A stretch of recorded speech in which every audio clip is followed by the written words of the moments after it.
They'll probably just let me do this thing. So that's helpful for me to have too. My Yeah. in-laws actually live in the NPA. building there above, Oh, the Champlain, no, not the, not the, where the Turkey plant is, but. no, but right on the street where, I know, that restaurant. where the restaurant is. Oh, the Castro Grub? Or, Oh, Yeah. no. The historic Vermont house. Yeah. One watching. Oh, the Griffin. It wasn't here. oh, the Yeah, Griffin, it's yeah, the like- Griffin's super cool. So they live Yeah. right above the Griffin, Yeah. and so. Yeah, I they've think it been just has like a bit of a lag. coming in and chatting with I've noticed that her watching at home upstairs, sometimes too. and, Yeah, like, and my I think father that's one of the reasons why they want to. Oh, I think I had a They conversation were with like, him. oh, good idea. I was there Yeah. that day. Yeah, he was wonderful. You, yeah, And he got that was some cool. Faster. t-shirts, they can wear Yeah. Right on. Cool. Very So we could just supportive. let it be. Love it. Yeah, we can just let it run. And then I can, No more buying coffee. Oreos, signature Good for them, right? Correct. Yeah. We don't have whole middle row. We, adjust it for where the speaker's gonna be. Okay. I had some people help. kind of when you walk. I would love for kids. Oh, sweet, I knew that. Oh, yeah, yeah. Yeah. So sometimes there'll be like a pack of people making a pilgrimage. Yeah. Yeah. I love that organization. Who are you? Good, long time no see. Yeah. We're just like on the same circuit, right? Harvey, Pat. So, wait, how old are your grandkids at the I daycare? have one granddaughter and she could not go. Kindergartner.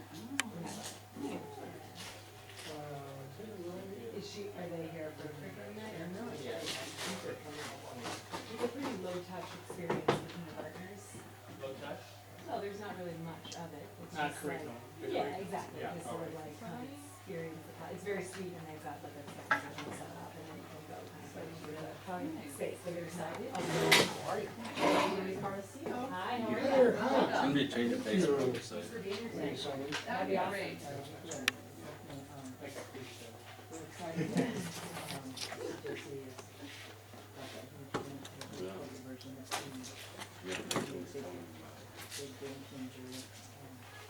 That's a cool thing. What's that?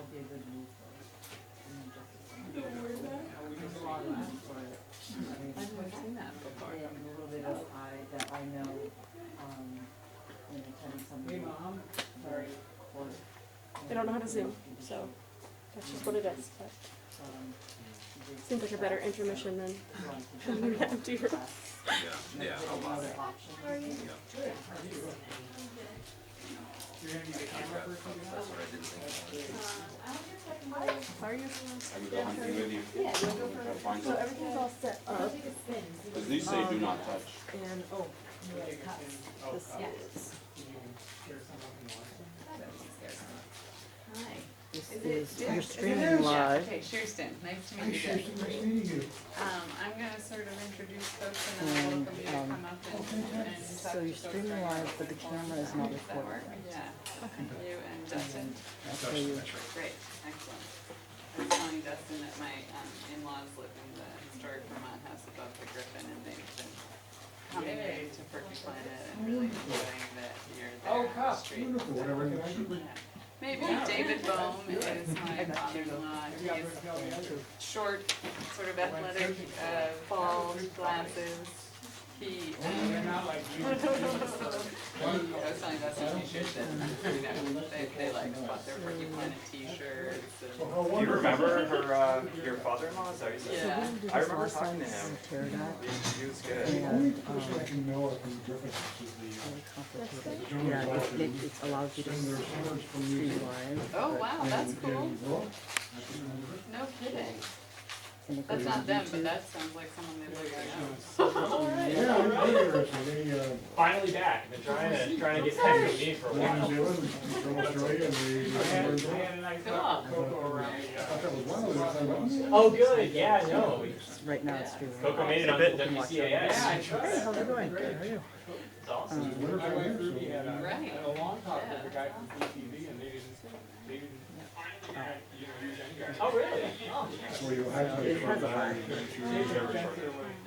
So people can watch it, Well, I was telling Yeah, they Dustin get a also lot they of actually, like, spend and their watch live with winters comments in and South stuff like Carolina. that. And they Yeah. have I already just wanted to started introduce for their myself, winter, Dustin so Smith. they'll be great. And, They've already headed down to South Carolina. They Where do spent, they And, stand? he Hilton just said Head? that you know, there's a cup shop called Penny and Bird. It's just That's what I'm one working line. on. And it's really inspiration. With the first Oh, They that's actually- they have support. Oh, I'll have to tell respond them. back. Yeah. Virginia Beach, See what this kind of thing's all about. Burlington, and So when the meeting starts. And what's it called, Yeah. big? Yeah. I don't know a lot. It's like it's on the camera. We met now, like, but it's just like it's not playing recording. tennis, Oh, yeah. which was like, Uh-huh. Does so it show weird, you now we're the thinking It's like where that's the what we BID? numbers? we talked about the most random On stuff. camera. So I said, how big- So they started in Burlington with a little 400 square foot shop Janet is surviving, 3 years ago. barely. Barely. Immediately opened it Yeah, I up haven't, with I'm their, not privy to the, with their neighbor's pavement, 5,000 square foot showroom and a dealership, which they took over. They had a 5,000 square foot store there. It was still, This menu. still, They opened one in Charleston and then great to meet in you. Myrtle Beach and then, Yep, so you just hit the menu. and the next one's coming in, so they're doing, I guess, in the lady's name is, she was CNN's Hero of the Year Oh, cool. last year. I can't say I So was I'll let surprised you by the just- result of the crosswalk, Yeah. but I'll be interested to see them remove it. So- That- My wife actually walked into it after all that Yeah, one. she- No. Okay, She called me, He everybody's was looking at me. yesterday that he so wrote. she can like, if you make it there, you guys That's can so bring cool. And I know it right That's So they could go check, it's on out internet, huh? Years and years and years they can't do anything, and then somebody does an informal one, the next day, of course, they're out there, they've got 7 guys out there, you know. They used to go to Myrtle Beach a lot, my in-laws So too. I know. I know Charleston, I'm sure Myrtle Beach I mean, and. I was hoping this Nice. jumpstart the conversation. Wrong. Yeah. goes Myrtle into Beach. your, to psychology. What's the other cool place? Should, no, definitely. Or where, Yeah, it's, or the Outer Banks? yeah, it's all. Yeah. I Yeah. loved it. Yeah, good, kids. It's Oh, very good. fun. Yeah. It's such a natural fun, if people are across there anyways, and slow people down coming in, with all the changes they're doing up on Bumper Road. They're so very like, They got reversed. so it's- I know, I did. Yeah, it just makes so much sense. Just have some slow the people. running committee, something. Yeah, I did, we have. You be an extension of this work. Yep. I don't have that. Yeah. That's been pretty cool. Yeah, like my request. Yeah. Kind of through that organization. Okay, that's a smart idea. This is the art.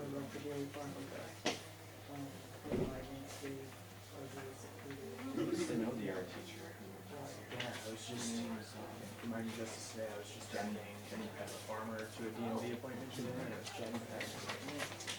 Hi, I'm Kirsten. Humvee?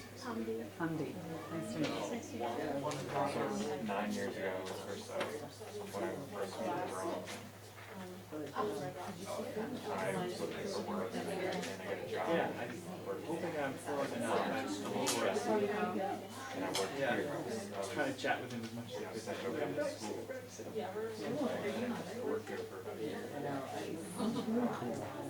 So we did some neat stuff, so I loved going to the pottery, make bread with the kids, and,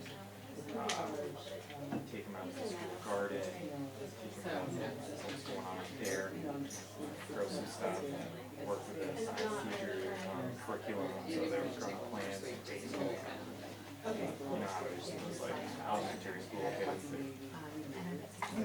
they just love whatever.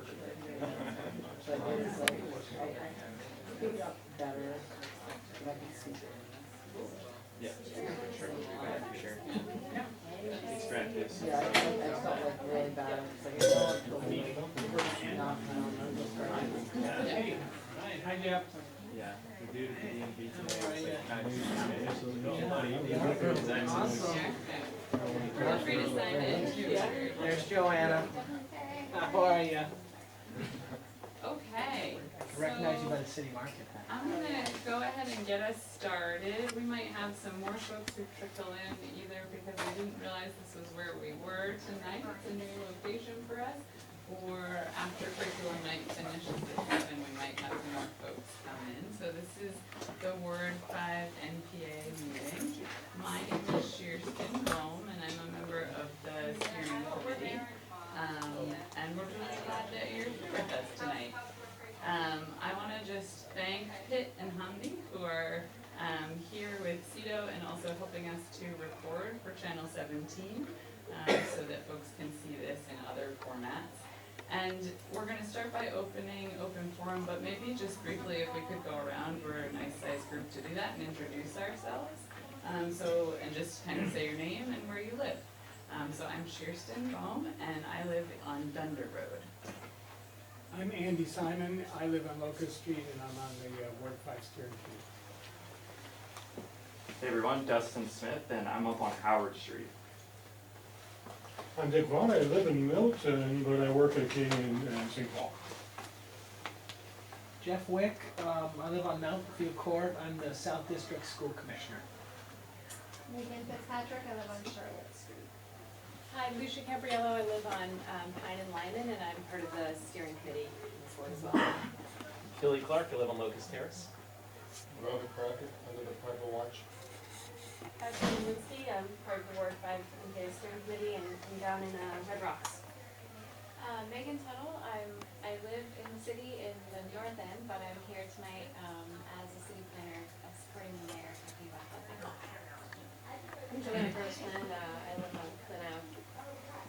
Joe Wilska, intern with Cito. I'm Scott Povick, I'm a member of the steering committee. I live on I'm Cito. so happy for you.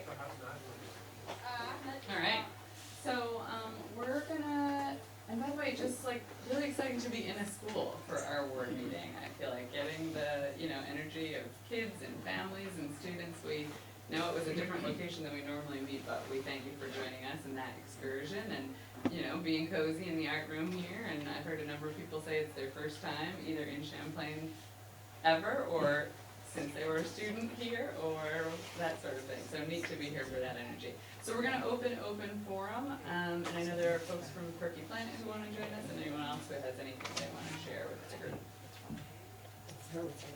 Yeah, so we welcome you guys to share from there, come up to the front. Does that matter in terms of the taping? Okay. I'll actually use the chair. Oh, Oh, two chairs, how's that? You have bigger chairs. wonderful. Hi folks, my name is Dick Vaughn, and I am the owner of Perky Planet, which is a coffee shop at the corner of King Street and St. Paul here in Burlington. And this is Dustin, my consultant and partner in crime. My wife and I opened up Perky Planet January of this year for the purpose of providing meaningful, competitively paid, and inclusive employment for people with disabilities, and serve great coffee. You see, the problem is that even though the unemployment rate here in Chittenden County is a little bit less than 2%, for our neighbors with disabilities, the unemployment rate remains stubbornly high. For folks who are deaf, it's 50% or more. For folks with intellectual or developmental disabilities, that unemployment rate is 75% or greater. So we decided to do something about that. So we opened up a coffee shop. We built it from the ground up in order to break down some of the barriers to employment that our employees may face. And, despite the fact that the unemployment rate is so high among people with disabilities, while the unemployment rate is so low in Chittenden County, study after study shows that people with disabilities can perform at or better than their counterparts with no disabilities. Their attitudes are sometimes better, they're safer, and there's less turnover. And the reason for this is pretty simple. For people with disabilities, a job is more than just a paycheck. A job is dignity and respect. A job is community and friendships and neighbors and all those things that we need, want, and deserve as human beings.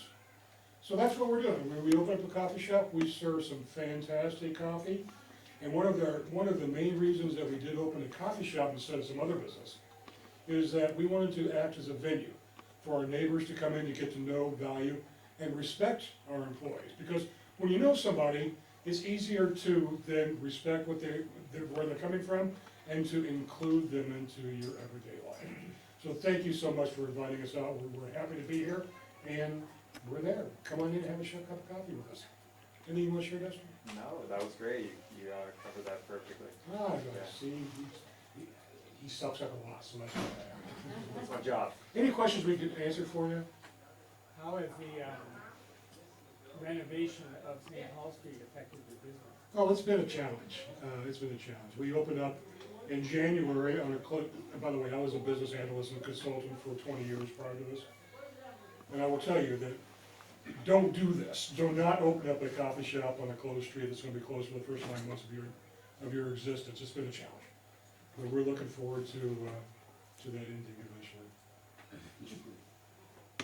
Any other questions will maybe answer for you.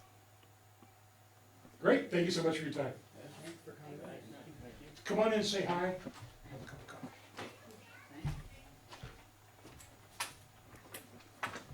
Do we have anyone else who's interested in addressing the group through open forum? This actually, like, I've not experienced this too much being ahead of schedule. Oh, good, Andy.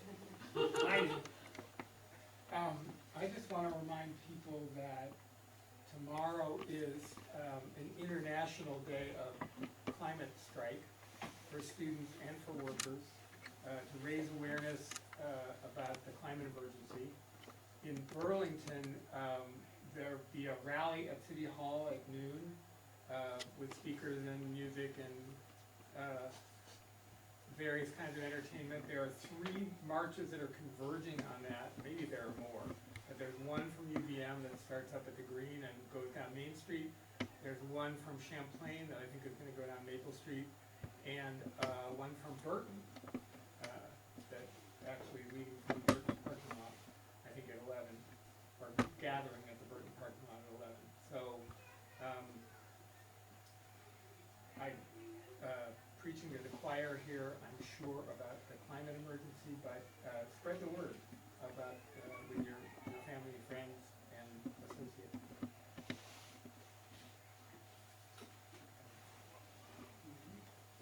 Anyone else?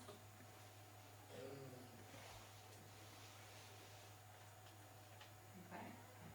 We've got a few minutes, I think, before our next speaker. Oh. Ahead of schedule.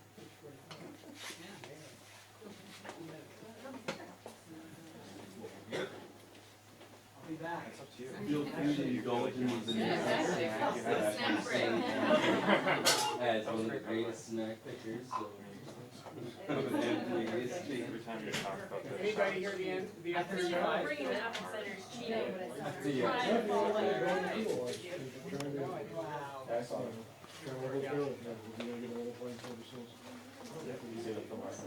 I didn't notice. On the right side. Yeah, I think, yeah. Wait, which building are you guys in? Courthouse Plaza. Oh, yeah, okay, yeah, yeah.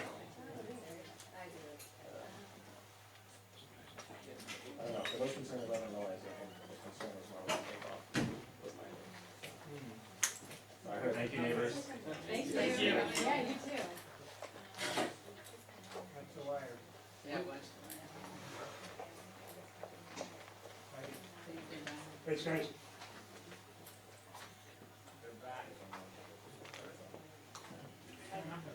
The Burton Planet, haven't been in there yet, 'cause the road's been closed, but Yeah, right. We had a couple, I had a couple of minutes.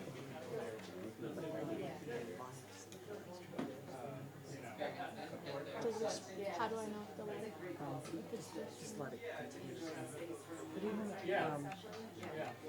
I did want to ask you something regarding the holiday.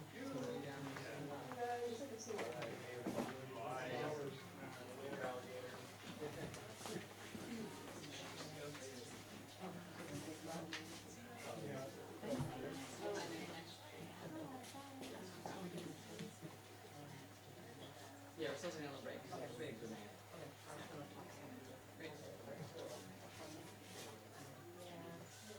So as long as we have a couple of minutes, another topic I would like to bring up is the, and I keep knocking over my wall, is the pop-up crosswalk on Locust Street. Anybody hear about that? See about it? I didn't do it, I want to say, but I wish I had.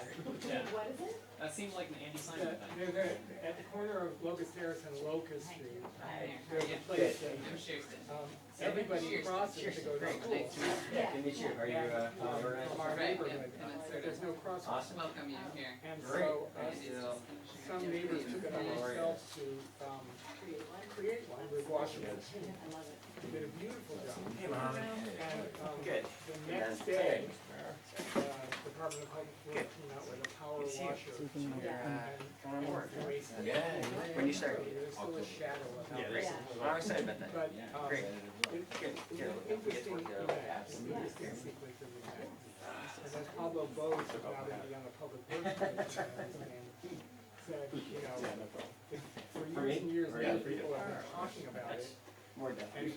DPW hasn't done anything, and then once somebody did something about it, the next Well, day they you were. got she's in a pro now. Here, she goes. Okay, I don't wanna throw off the schedule. So in the interest of time, I'm gonna close the snack break, and, which is a nice little tradition, maybe we should fill that into the agenda going forward. And since you just took a bite of Oreo, give the mic to Mayor Weinberger to talk a little bit about housing policy.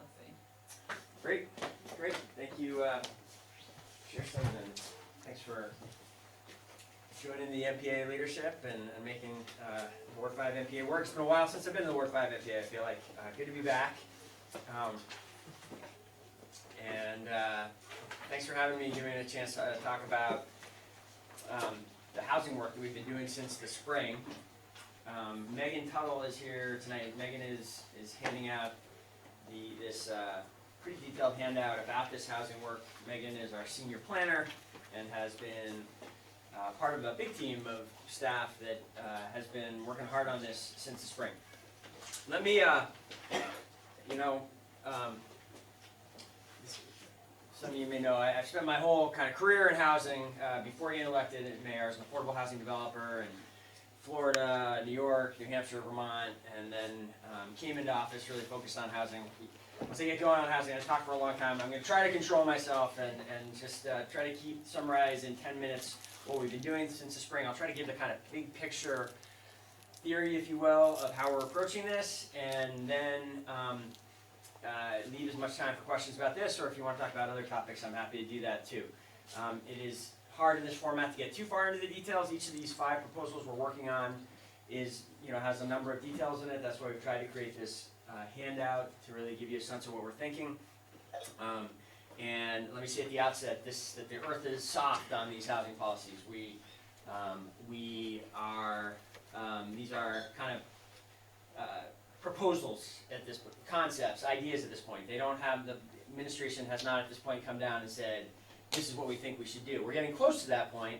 We do anticipate in October refining these proposals based on the feedback in these MPAs and a work session we're having with the council next Monday and other feedback we're getting. We're going to take this feedback and finalize these proposals, hand it to the city council in that first meeting in October in the hope that they kind of take that and give us sort of directional vote as to move forward with these. There will then be substantial additional public process to actually go from these concepts to new ordinances or in some cases a charter change. So that's sort of where we are in the process. Here's what we're trying to do. From my perspective, housing is one of our biggest challenges. It impacts so much of the community in one way or another. Here in Burlington, if it has an impact on everything from our equity policies and diversity and inclusion efforts to make Burlington a place that is welcoming and more inclusive. If we don't have housing availability, it impacts our ability to do that.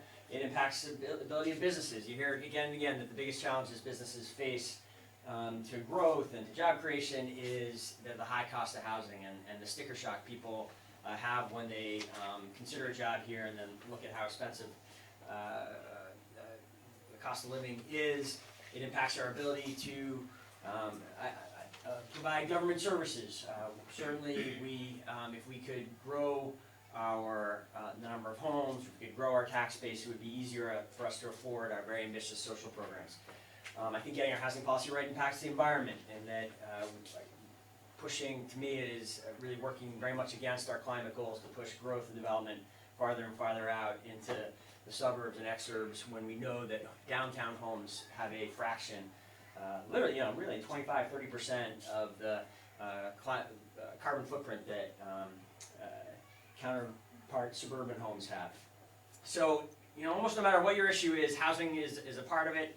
We have been focused as a city on this for a long time. The first mayor's task force on housing, I believe, goes back to the Sanders administration in the 80s. There's a lot of really innovative work and a lot of work that has been done in the years since and a lot of successful work. And I want to be clear about that. You know, I think Burlington should be proud of the permanently affordable housing work that it has done over the years. We pioneered things like creating shared equity housing, and we spun off out of the Community and Economic Development Office, the Champlain Housing Trust. Really, you know, right here in Burlington, a lot of the thinking that has had national and even international influence started here about how you can use land trusts in innovative ways to make housing more affordable for households that are able to purchase that housing. We have a very substantial federal funding and state funding that we get each year that has allowed us to create a significant amount of permanently affordable housing. We've also had an outstanding code enforcement office that has been built up and resourced over the years, and that you know, is really something a lot of communities don't have, to try to hold landlords, property owners accountable. And we have strengthened, you know, that system over time.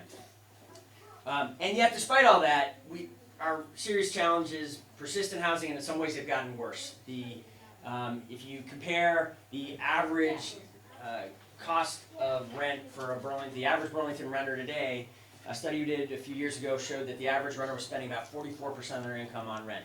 That does not compare well to where we were a couple decades back, when many more, you know, the average renter was in the 30s. This has gotten worse over time in some senses.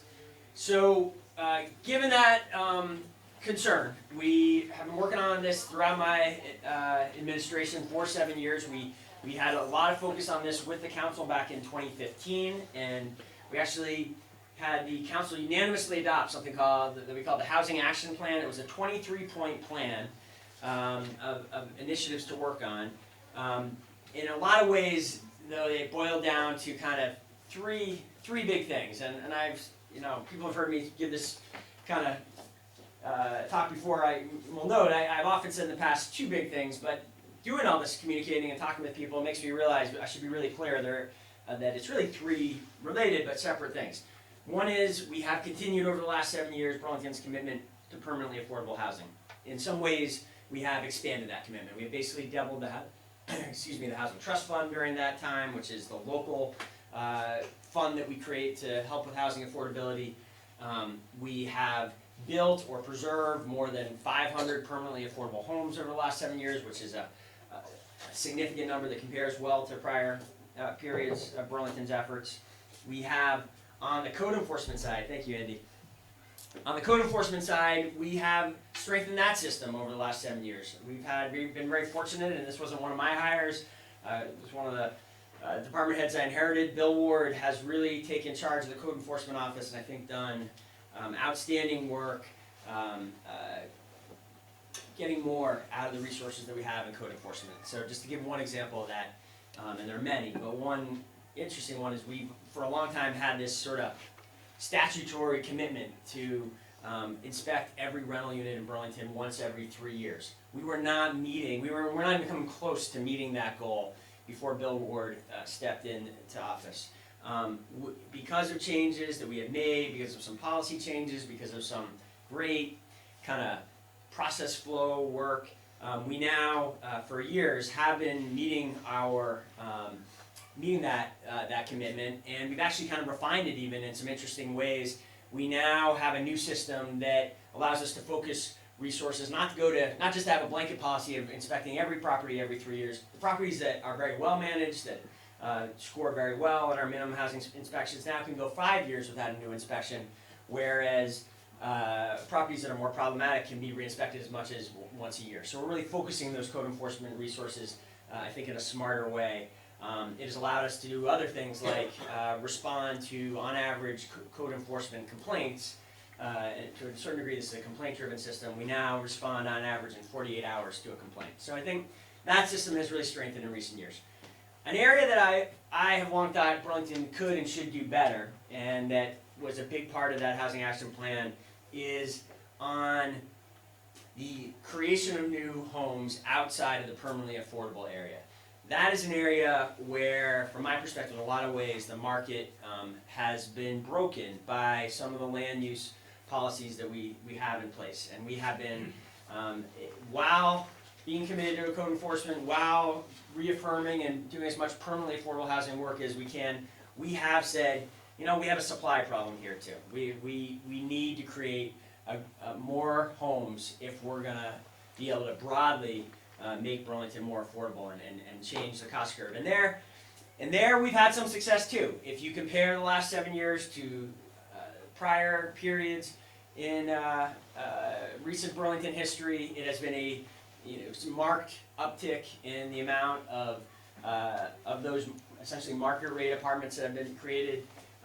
And not only have we created, one study we did showed that in the basically 7-year period before 2012, we only created about just under 70 total market rate apartments, and we've created almost 600 in the last 7 years. That seems to not only be helping those people who have been able to get into those homes, it seems to be having some of the broader impact on the market that we hoped. The vacancy rate has basically doubled. It's still way too low, but it has basically doubled in the last 6 years.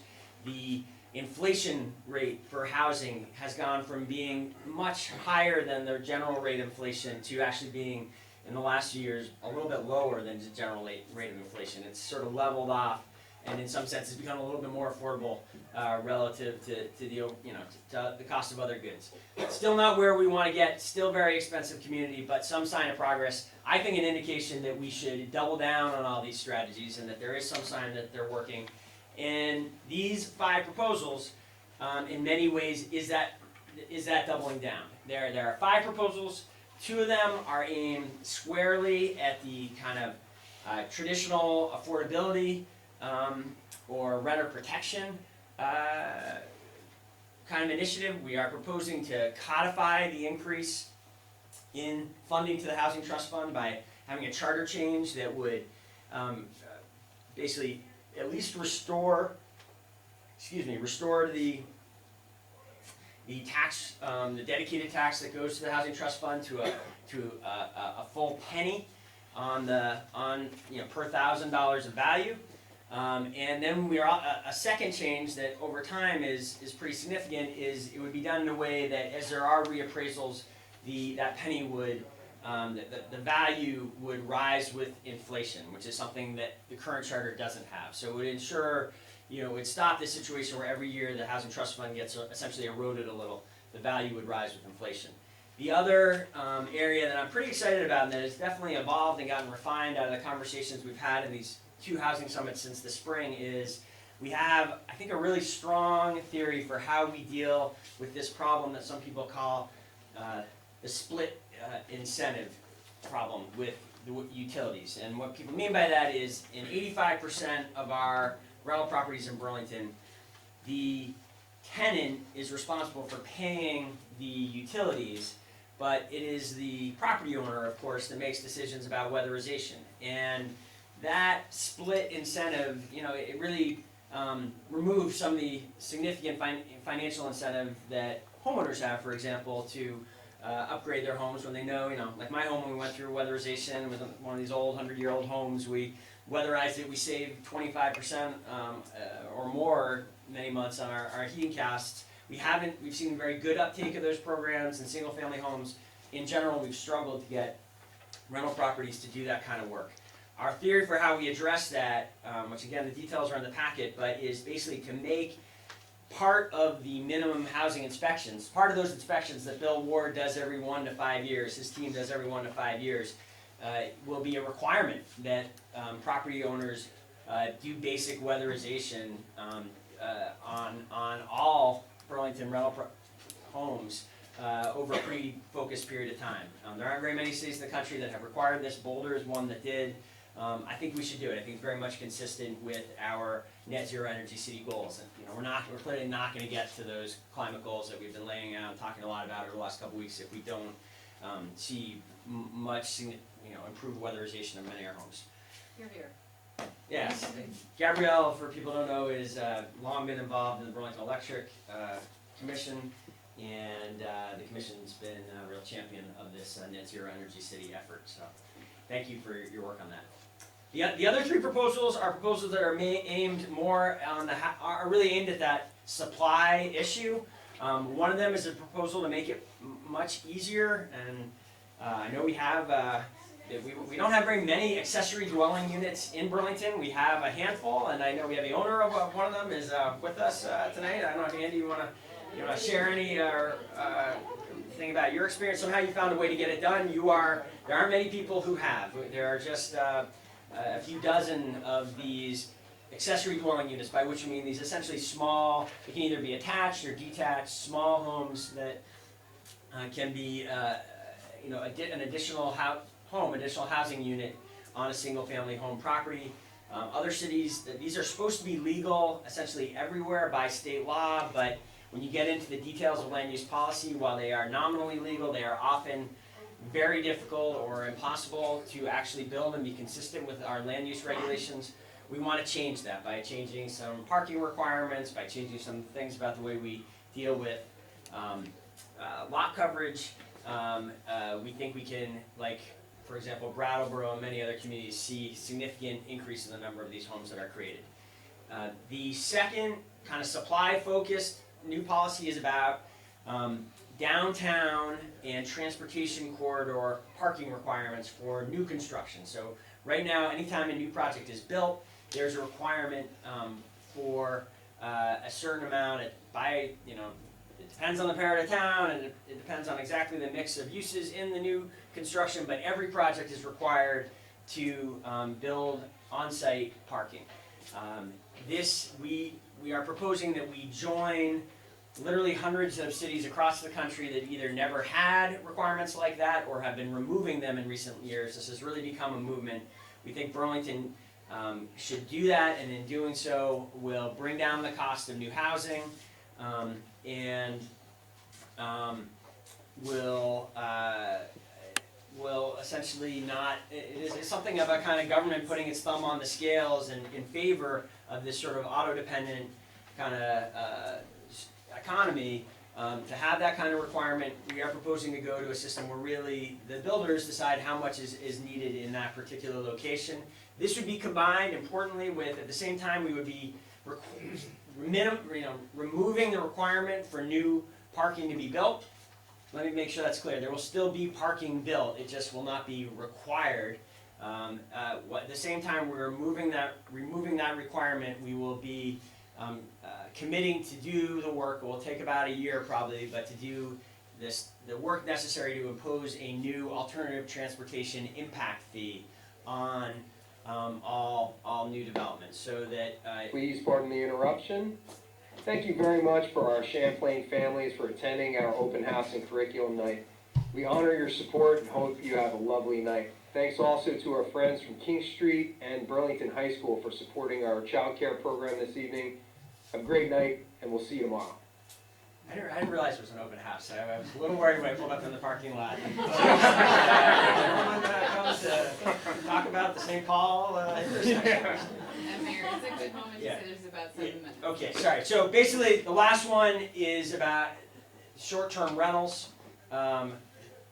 Basically, we are concerned that the proliferation of Airbnb units and VRBO units, all these kind of services by which it's easier, for people to essentially rent properties on a short-term basis, could really work against this effort to increase the supply of long-term rental housing. And so we think, we want to get this right. I think have a desire not to kind of be overly heavy-handed about this. I think there is a place for Airbnb. We certainly don't want to get in the way if people want to use a spare bedroom to generate some income, or we're not looking to kind of impact that kind of thing. Or even if people want to go away for the weekend or on a short trip and and have, pay for the trip by renting out their house while they're gone. It's not intended to impact that kind of rental, but for units that are really being shifted over from long-term rentals to short-term rentals on a consistent basis, we think there is a need for some level of regulation there. Many cities across the country have been standing up regulations. We want input on all these things. We're particularly interested in input here in that there's a real range in the ways different cities are doing this, and it's not obvious how you get this right. So input is very much welcome. With that, I will stop and answer any questions or listen to any feedback you want to give me on this now, and also happy to answer other questions.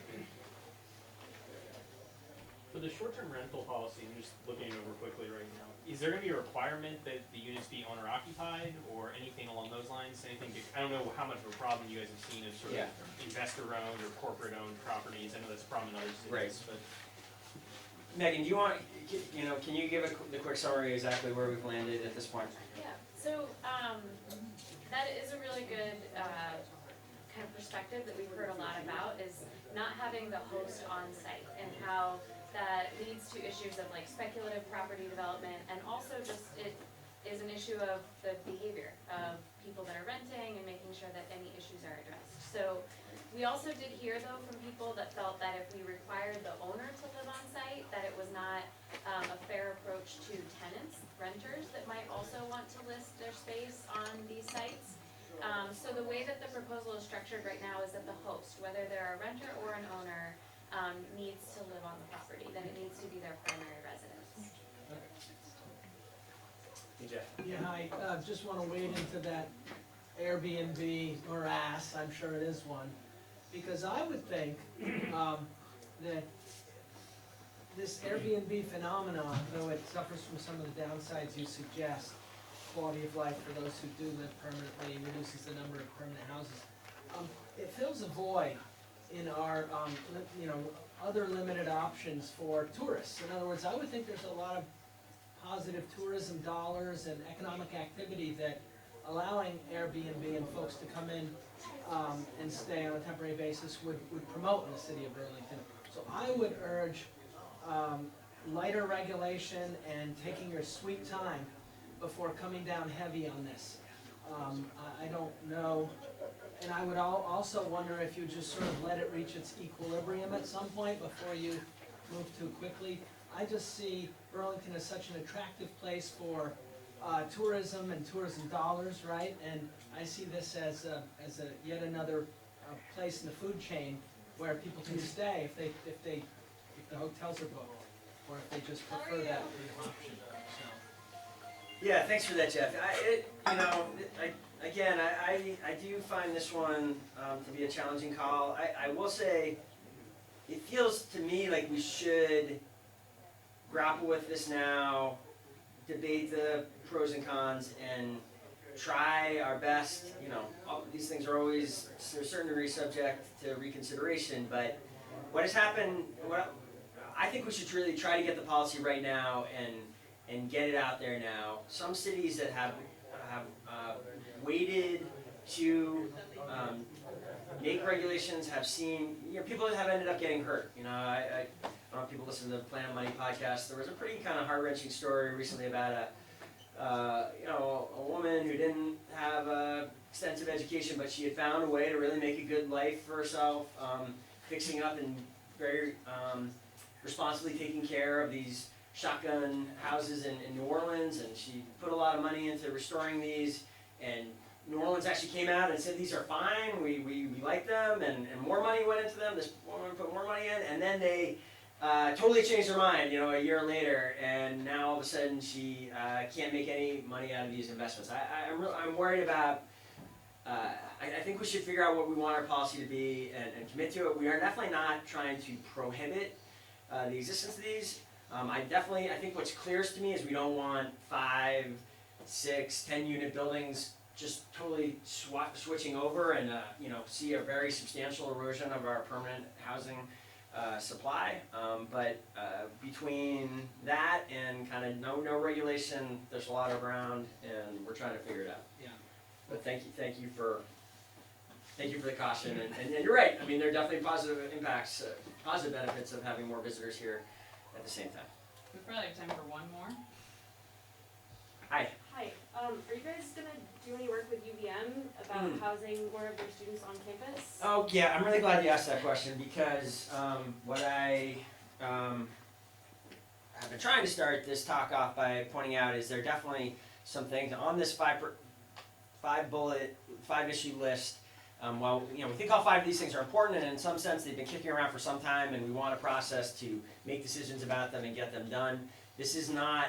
There are definitely other very important elements of this housing challenge that are not on there. One is exactly what you've raised, the student housing issue. Another is I did want to make it clear that at these 2 housing summits that we've had a very strong kind of organized renters group that's come out and offered a lot of ideas about how we could strengthen our kind of tenant protection, renter protection system, and their input, as well as sort of looking around the country at these sort of resurgent tenant protection movements that have been getting a lot of energy in New York and California and the Pacific Northwest recently. I have sort of added to this homework assignment. I've said to the Community Economic Development Office, by the end of October, I want to come forward to the council with a memo that really kind of asks and answers the question, are there things we can do to strengthen our renter protection system? Again, this is an area I think Burlington has a long, strong history of, and that we have continued to get better in the last 7 years, but we're really asking ourselves, is there more that we should do?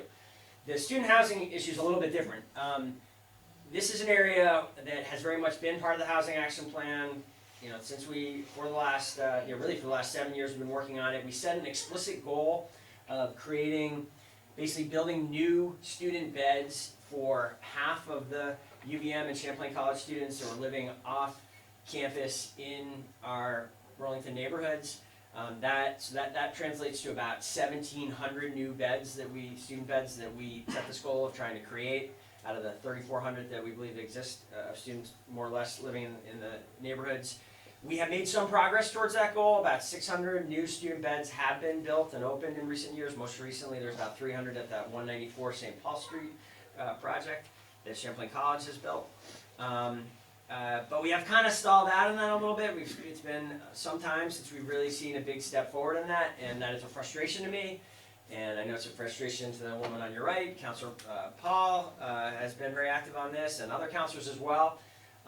We, on Monday, so I really wanted there to be a 6th bullet about the student housing here, and I really was hoping UVM would kind of join with us and be part of the housing summit and kind of commit to, a couple ideas of what they could have committed to and been part of the housing summit. They weren't quite ready to do it in that they are going through a leadership change there, of course. They have a new president who's just came on in the middle of the summer, just shortly, about a month after we had the first housing summit. They are completing some analytical work on their own, this master plan they've been working on, frankly, for a long time, but they say they're going to be done with it by the end of the year. On Monday, I think the council is going to approve an extension of the agreement we have with UVM for through the middle part of next year, with the expectation that this is really the issue between us and UVM right now. We've sorted through a whole bunch, successfully, frankly, through a whole bunch of financial issues over the last 3-4 years. We got a big infrastructure commitment out of UVM to help pay for all the infrastructure work you see going on around downtown. We've worked through some problems with you may have seen some stories about the water billing issues and whatnot. We had a whole bunch of financial issues, kind of like we had in the broader city, that we had to kind of sort through. We finished that work now. This is the issue between us, and I am very much hoping that within the next year we will see a new agreement that sees commitment to. I think probably the best strategy that I see happening would be on existing UVM-owned land. There are certain areas of their campus that are really zoned very restrictively. Very little can be built on there now. I think the city would consider some upzoning of the campus in those areas in return for a UVM commitment to work with third-party private developers, essentially, that would own new dormitories, new housing on the campus that would, because it's privately owned, it would be taxable. There would be that benefit to the city as well. I am optimistic that the stars are aligning and that there will be some real progress in that area over the next year. Great. Sorry if we got over, great, well, thanks again for the opportunity to be here. Happy to come back and talk about other topics sometime soon if there's interest in that. And I do just want to make sure everyone knows that the budget this year included the significant increase in the funding for each of the NPAs, and we were happy to do that. We're hoping it leads. I know it was this NPA that hosted that film series over at Champlain Chocolates recently, so that was great to see, and look forward to hearing what else you're able to do with the new resources. Great, So, and thank you for that opportunity. Great. Excellent. All right, thank you. Thanks so much, and thanks Megan also for being here. Yeah, really appreciate it. So I'm pleased to welcome the man of the hour here, our host, Principal Joe Restaghini, who's just finished hosting his first curriculum night and first couple of weeks of school, and managed to welcome us here into this space to have kind of a different atmosphere for our meeting this evening. Thank you so much for having me. Yeah, and when the question was, should we have it at this space? It's going to be curriculum night, an open house. There's probably going to be 600 people in and out of the building. I don't know if that's a good idea, but I think it was. I think maybe that just the positive spirit and energy of the evening was helpful, and hopefully got maybe some other friends in the door. So thank you for having me. I'm Joe Restaghini. I am your new principal at Champlain Elementary School. So briefly to introduce myself as to how I come to you. My story in education starts with my wife and I, who wasn't my wife at the time, but she was from Montana, and I am from New York. And when we decided that we wanted to start a life together and wanted to become a unit, where is that going to happen? And I was really not going to move to Montana. That wasn't top of my list.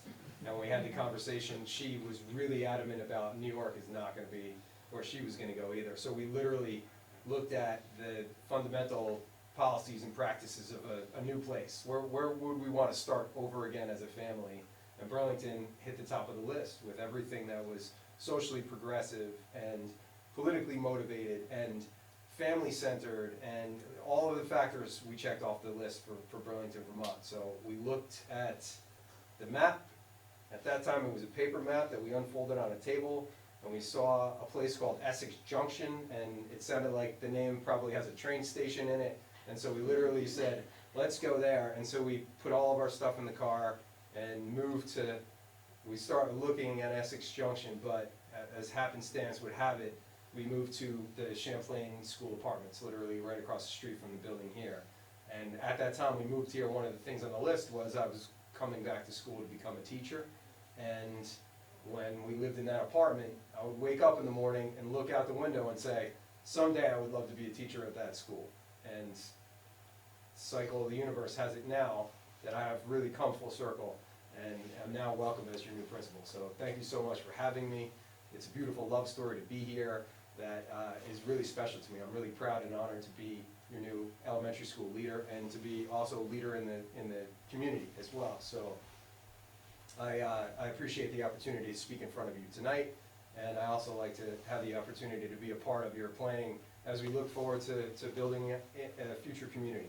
And as you can see tonight, if you have the opportunity to walk through the halls, it's a great and diverse and spirited population of people who are active and prepared and wanting to do good things for the community. So again, thank you so much for having me. I'm honored to be here, and yeah, thanks for coming tonight.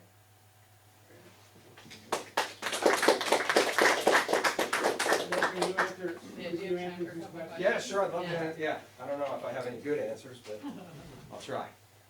Folks have questions? What's your favorite thing about Burlington? Sorry. I raised my hand. Thank you. Yes, Mohammed, favorite thing about Burlington immediately was that we love the seasons and all of the things that the different seasons offer. Love the weather in the fall, love the snow in the winter time, the spring weather. I'm a runner, my wife's a runner, so we love the bike path immediately like this. But I think the thing that is my favorite thing about Burlington, as I've kind of grown up in Burlington, is the fact that we are such a welcoming and inclusive and spirited community, that every opinion is valued and every opinion is wanted at the table. So I think that's the thing that I would say. when people ask me, what do you love about living in Burlington? What do you love about being in Burlington? It's that thing. There's a spirit of like, all are welcome, truly all are welcome. I'm a new member of the Champlain School community because my granddaughter just started in kindergarten here. Okay. But I've heard a lot of talk through the recent years about the school, and I know there are challenges here. I know you've gone through a bunch of principals in relatively recent history. What do you see as the biggest challenges that you're gonna be addressing as principal?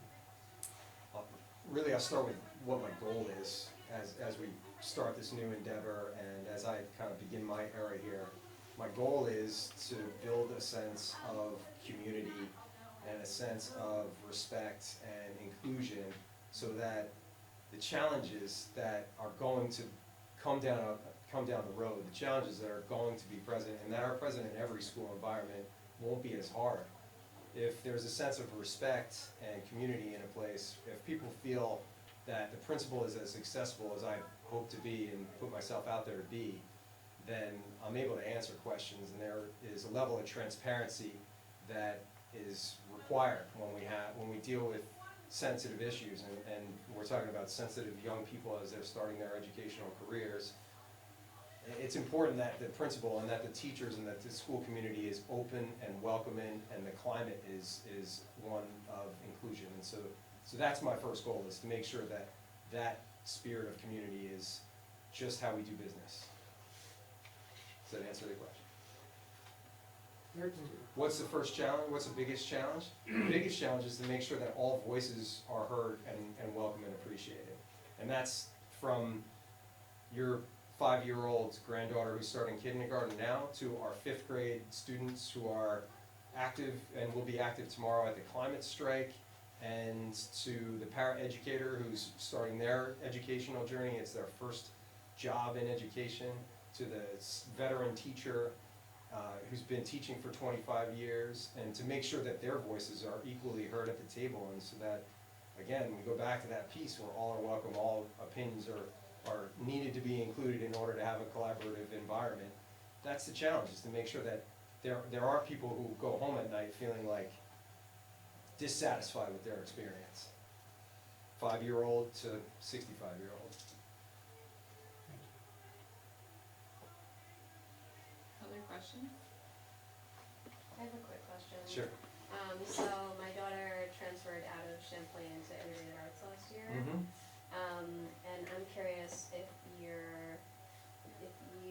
have thought about implementing restorative practices or other strategies for making sure kids are kind to each other every day. That's a really important question.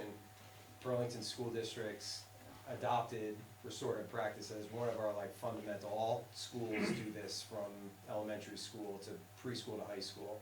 This is a training that all teachers, all classroom teachers, all administrators, everyone has restorative practices. Is just a fundamental practice of what happens in the classroom when things don't go as expected. And so it needs to become, social emotional learning needs to become something that's taught in our curriculum as explicitly as reading and math. If we do a better job at the early grades teaching social emotional learning and making sure that everyone is equipped with the ability to advocate for themselves and to have a community that wraps around challenging behaviors and is able to appreciate them and learn from them and grow from them in a way that supports everybody in the classroom, we'll do better in our academic learning as well. It's in where we are right now, 2019, with everything that's going on, it's just fundamental that we teach social emotional learning the same way that we do other subjects in the curriculum. And I love the fundamental idea of Integrated Arts Academy. That philosophy, that mantra of let's integrate movement and make sure that the arts are part of what the regular elementary school curriculum is. That's just good practice. That's just meeting kids where they are as learners, and I fully endorse it and will encourage, as the years go by, my teachers to install that as part of their practice as well. I think that their model, we can learn from what they're doing there, we can learn from their coaching model, and bring it on board here. We have time for one more if anybody else. Yep, playground monitors. So we have professional staff out on recess. So part of the way that our new teacher's contract worked as we went into this school year was that we had less after-school time dedicated to staff and professional meetings, which means that teachers also gave some time towards duties, lunch, recess duties. So we were able to staff recess currently with more professional staff and lunch with more professional staff, so that there are teachers out on the playground with kids during recess times. And this is good for teacher to student contact time, and it's also an important relationship building time, because what it looks like in the classroom right now, the classroom time is really rigorous. Our day is rigorous, and we don't get that authentic play time that we might have gotten when I was in elementary school or you were in elementary school. So at this point, that's having professional staff, teachers out with their students in their classrooms on the playground. It's just good practice. It's just good opportunity to get to know kids, to build a relationship with them in a way that's authentic and important. You see kids in their most joyful moments, you know, outside, playing, doing what they love, so. Okay. Anything else? I know I said one more, but I'll give one more. My wife dresses me, yes, I know you're not, yeah, this is not my go-to outfit. I'm not very good at matching clothes, and so she picked the outfit out for me. So I know you were wondering, so. That's good. Good, thank you, I appreciate that. Mercedes, thanks you too. Well, welcome, Thank and you so again, much. thanks for having us. Yeah, welcome, of course, yeah. So Superintendent Obeng would like to welcome you. I'm gonna tee up your presentation for you here. And you're gonna share with us a bit about the 18-19 year in review. Great. And I can use your. You can use this, yeah. And try pressing this button, and we'll see if magic happens. There we go. Which is to advance this. Yep. Let me just have a test. Oops. Yep. Yep. All right, good stuff. Well, greetings, everyone. Hello. Hello, hello. Happy New Year. I've been sharing this year in review with a number of different community groups and as well as NPAs. And every year, at the end of the year, I do a report that looks at the successes throughout the course of the year in different compartments.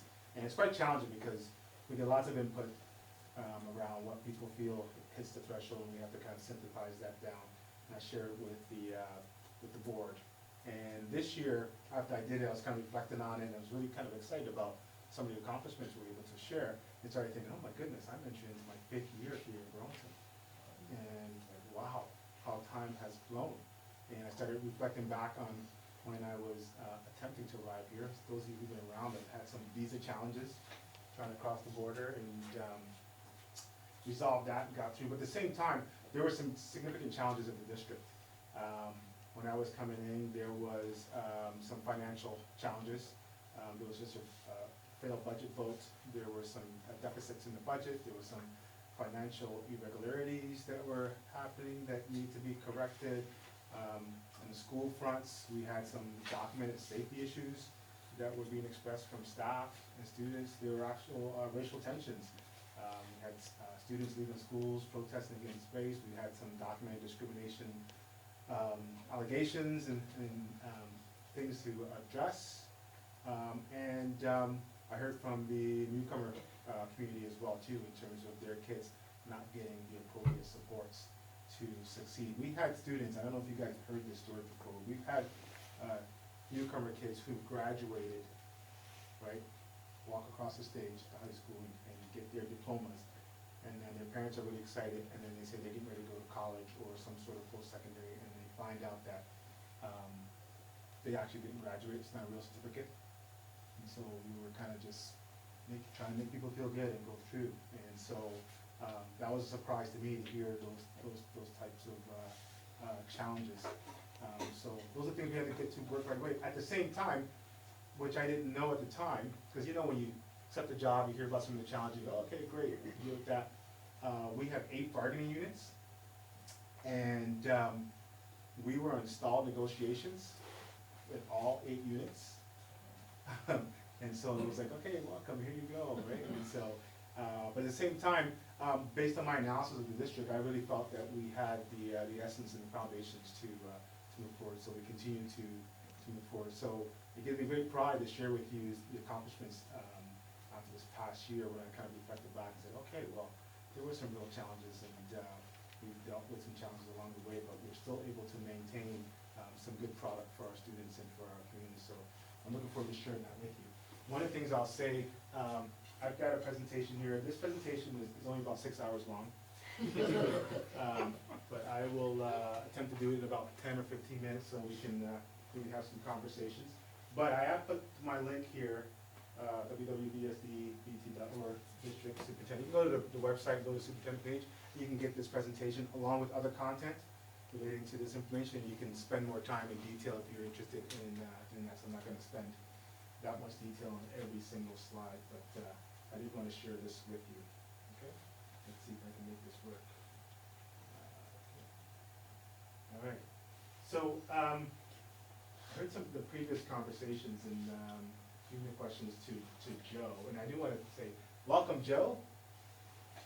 Joe is new principal here. We're happy to have Joe, and then we've had a great start.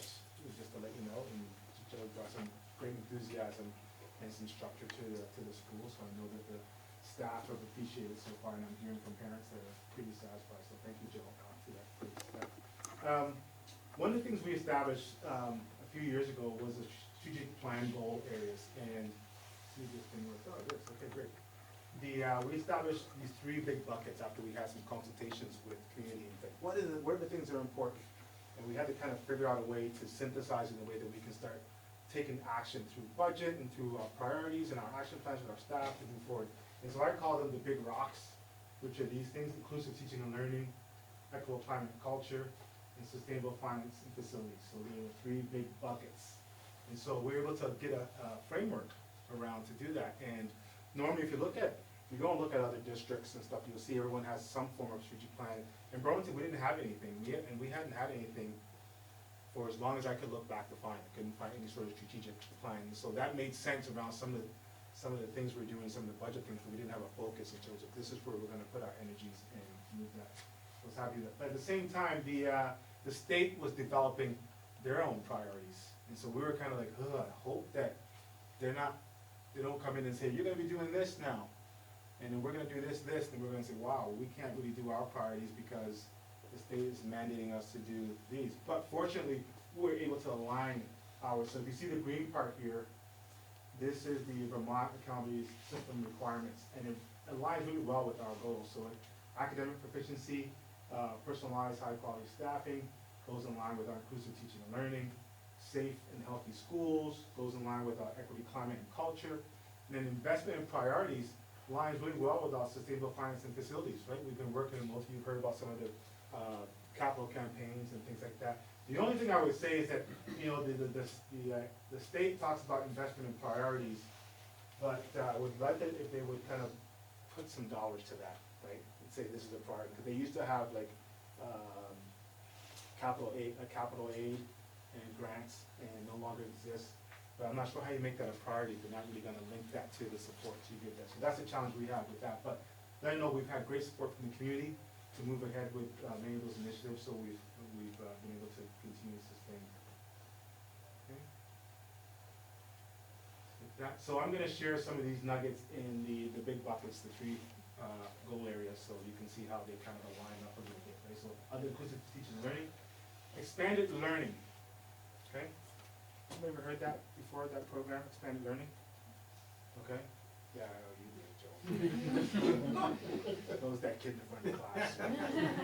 Expanded, how about after school? You heard of after school? All right, so after school is part of expanded learning, right? And people don't know that, but that's the moniker we use. And when I talk about expanded learning, we're talking about continuing the learning for students beyond the regular instructional day, after school, but also in the summer. So we have a number of summer programs that are free for our students, summer schools. We've got special programs for special ed students, and we also feed them in terms of the nutrition. And we have, our programs have been recognized nationally in terms of the deliverables, and also we receive all kinds of grants based on what we're producing to keep those programs sustained. If you look at this year, our staff and our director, Christy Galise, who runs this, does an excellent job. Looks at satisfaction rates, because many parents, you know, use after school and also use the summer, also as part of childcare as well too, right? And 99% parent satisfaction, that's amazing to do that. And many of the individuals that work after school in particular, and even in summer, are usually like UVM students and also people in the community as well too, so we also have a challenge. But one of the things I would say is we service 1,600 students just for this program. 1,600 students, that's more than many districts in Vermont, just as our after-school expanded learning program. So I want to kind of share that. There are lots of nuggets in here that you can read for yourself or go into the site. And there's more about the program in here, but it is really wonderful. You read the literature around, you know, the summer slide and continue learning after school, especially many of our kids who access some of the expanded learning programs. They may not have the same supports at home in terms of preparing for learning that they would get from our staff in the evening, so that's good to see. Okay, won't spend too much time on this, but we started looking at some metrics. About 2 years ago, we changed our website and created a system alignment with all our schools have a similar look, and trying to organize our communication, and started getting into the 21st century and using the online methods, and starting to gather data around that and getting feedback around what we can do better. I know it's starting to work because I've gotten communications from parents that say, stop sending me these communications, right? So that's good. From where we were before, people saying, we don't know anything what's going on. Now they're like, don't send us anymore. It's enough, so that's good. Improve student support services. So have you heard the term for a department we have called student support services? Anybody know what that is? Anyone? No? Okay. Yeah, have you heard of special ed? Okay, so special ed is part of student support services, but student support services actually is the bigger umbrella that covers special ed, covers our nursing, our psychologists, a lot of the social network, guidance, and counseling around that. But people mostly are familiar with special education, right? But I just wanted to point to this graphic here. These students doing this ribbon cutting, and they were doing ribbon cutting for this Gagaball pit. Have you been familiar with that Gagaball? Anyone? That is the greatest craze in elementary school right now. Gagaball. Do you have a pit yet? Not yet. Okay. We call it Gaga's Drama. Gaga's Drama. Gagaball. That's the greatest craze right now. Now these students went on a journey where. Let's go now. Did you pay to go this? Yes. These students went on a journey with their teachers to develop a plan and a funding plan to acquire the dollars for that, and then work with our property services department in terms of the building of that, and went all the way to the end where they're able to provide this for their school playground. And so there's lots of learning that went in there. Now they have facilities. If you go there during recess, there's a lineup to play Gagaball. And I had the chance to go for the ribbon cutting and play the first game with the kids, and a third grader got me out. So, a lot of fun. Early education. We have tremendous early education programs, and one of the challenges, we have 5-star programs, we have 8 classrooms, and one of the challenges we have is that we have waiting lists every year. We don't have enough space, and those of you who are maybe in the childcare, there's not enough spaces to accommodate all the parents that want to engage the parents in these programs. So we're working on that, but our programs have high quality in terms of early ed, and we know from the research that when we spend $1 at this level, it yields about $10 at the higher level, right? So we're trying to focus on the early learners and get them early. Many of our students who are in the early ed program come with special needs. So it's critically important for us to catch them early to start doing the work, so when they get into grade 1, because we kind of know who they are, we know how to do their coding and supports and carry them through. Burlington Burlington Technical School, okay, this is probably the best kept secret in Burlington. Okay, the Tech Center has amazing programs, right? I know when I was in school, when we talked about tech or vocational schools, people often talked about like, low-end achievement or kids who need to work with their hands or those kind of comments. But our program is very broad ranging, and we have students from every achievement level, and we've developed in the last couple of years some different strands. There's a human dynamics strand. We've had students go into the health professions, nursing, looking into pre-med, and things like that through these programs. We've got great professionals. There are people from the field that work in these, like there's television and audio production. You can go and see the studio. We've got a green room, we've got a sound room. Kids learn how to do radio, all kinds. It's really exciting stuff there. And one of the programs that we have the only one in the state is the aviation program. So we had an aviation program, right, at the airport. We have airplanes and helicopters. Right, we actually had 2 years ago donated from the FBI, an FBI airplane. We've got a couple of helicopters.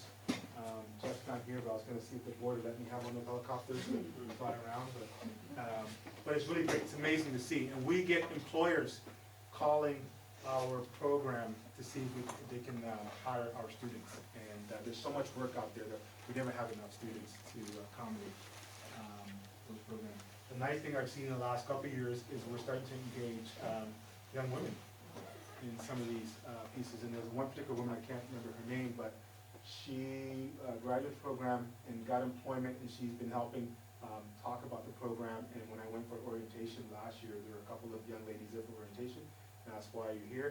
And they said, oh, because we heard her speak, and we came to check it out. And so that's really exciting to see that it's starting to catch on.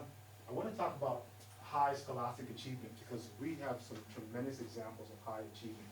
One of the things we've been working on now that we're kind of looking at our data and trying to crystallize is, the phrase I have is called closing the achievement gap while raising the bar, okay? So what I mean by that is that we have students who are in the gap, right? And traditionally, you talk about the gap in North America, they're like students with low economic, special ed, and often students of color who are falling in that gap, right? And we want to raise the bar. But what I've been trying to say is that we're closing the gap, but we're also raising the bar, right, for all students. If you look at PISA scores, international data on achievement, I know one of the PISA scores shows that in the US we're 501, which is the average is 501, and we're 479. So that means we're below the gap. So even if you were to say, people might say, oh, okay, the gap is comparing to wealthy white students, right? Let's take everybody together. We're still below the gap. So that's not my bar. My bar is to move everybody up, because as a nation, we're still even below. The people who are at the top, you've got Singapore, China, Finland, Canada's like 4, and they're doing tremendous things around nationwide literacy and numeracy. And so I've been working with our staff to have that mantra, that we're not just closing the gap, we're raising the bar for everyone. And so these are some really good examples of students who kind of gone up and have demonstrated their excellence throughout the country. On our left here, Jackson Elder last year was a presidential scholar. In the last 4 years, we've had presidential scholars out of Burlington every single year. That's amazing. 2 years ago, there were about 7 in the country, and 3 were from Burlington High School. Wow. Is that amazing? Like, I was like, what, really? How is that right? That's amazing. So there's some really good examples here. I don't know if you can see this graphic well, but there's a group right here that won the state Scholar Bowl, and it was a team of all females. And they were going around winning all kinds of championships. It was really cool. It was like, super girl power. No, that's like gays, right? But it was good to see that they were leveraging that opportunity, and we were trying to. And so there's a lot of good examples of students exceeding here.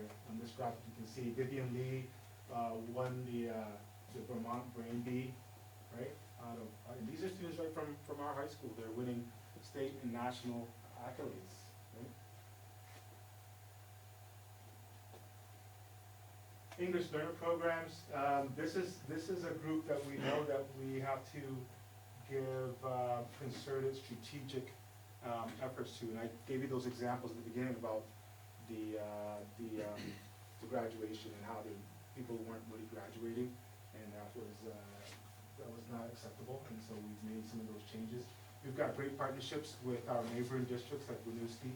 People often look to us as well as Winooski as in the state in terms of leadership around working with newcomer students and strategies around English language learning. And so we've been doing that on a number level and able to partner with different groups. We've offered all kinds of courses to support. And one thing actually I would say, I showed you the slide about BTC.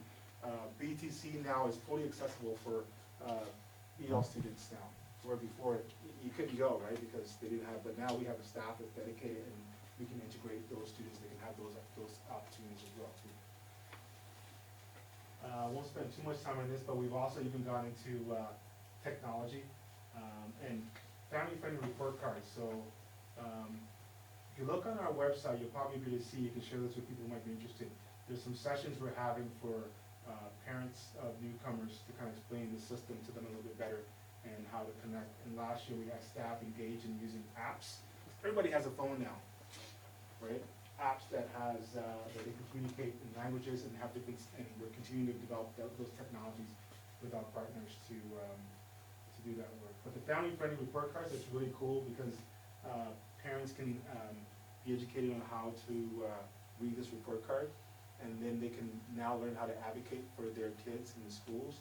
And some of it, the report card, what it looks like is kind of color-coded, right? They'll get something in red, that if they're in red, that means, okay, they should ask about this because their child's not doing well in this, and what should they do?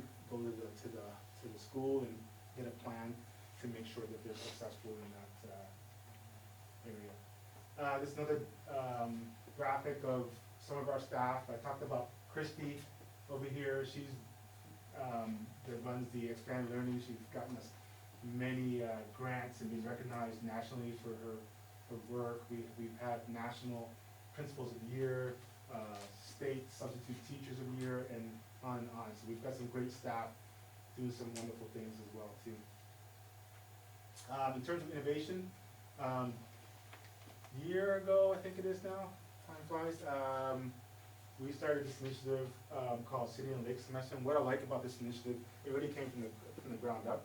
It started with a group of community members connected with teachers, and they came and had a proposal around a project they wanted to do that was innovative in terms of moving the classroom out to Burlington, using the lake and the science center and different parts of our community to have learning. I said no, sent them back. They came back with refined and got some grants as well, and then we were able to partner and be able to establish this initiative. It's been great. I went to the concluding exercise last year when the students were giving their presentations around what they did and things like that, and it was amazing because the students that were engaged there were a range of students, right? It was kids who had struggled in the classrooms, kids who were doing well in the classroom, and I asked them, what is different about this classroom, this semester than when you were in the high school normal Socratic classroom? And they said the engagement. They actually got to go out and talk to real people and communicate and learn and figure out things and be able to connect. Many of them started finding different career paths just based on their experience. I remember one young lady was talking about her experience, and she said she was so frustrated because she was trying to get through to some government agency. She goes, I kept calling, they kept passing me to somebody else, and I had to leave a message, and I couldn't get it. I go, yeah, that's the real world, that's what happens. You gotta find a way, and she figured it out, and she said, okay, she learned from that. So they were getting some real life experiences, and so we're gonna continue with this project, and it's kind of spawned a number of different things. I'm part of a consortium at the Harvard Institute with 12 districts across the nation, and we've been doing some research and learning around deeper learning and equity. And we're going to get a chance to profile this group because some of the elements of things they've done is considered deeper learning. So I'm going to be excited to share that with them. We have the whole consortium coming to Burlington. We're hosting them in October, so they're going to get a chance to see this. So they'll be excited to see. Cooking cart created by students as well. I talked a little bit about data with an achievement gap. We can't develop high yield strategies if we can't assess them, monitor them, and track them. And some of the challenges we've had is around data collection. And that's, I mean, that is, I would say we take some responsibility for that, but at the same time, the state hasn't gotten their act together for a long time because they're mandating us to use a system that they're trying to implement, which hasn't been implemented well, and so we're not connecting the information, they're not pulling information, so they're working on that. But what we've done is try to be proactive. We've hired a data systems coordinator to come in and now work with all our staff and look at how we're gonna organize, collect data, what data correctly, and work with people like Jill, principals, on how to use the data, work with the teachers to do some monitoring and some tracking and figure out what's working, what's not working, so we can move it forward. We also made a commitment to the achievement gap where we've hired a achievement gap lead. So that person's like the champion of achievement, and that person is responsible for coordinating with all the other teams and programs and to coordinate the strategies.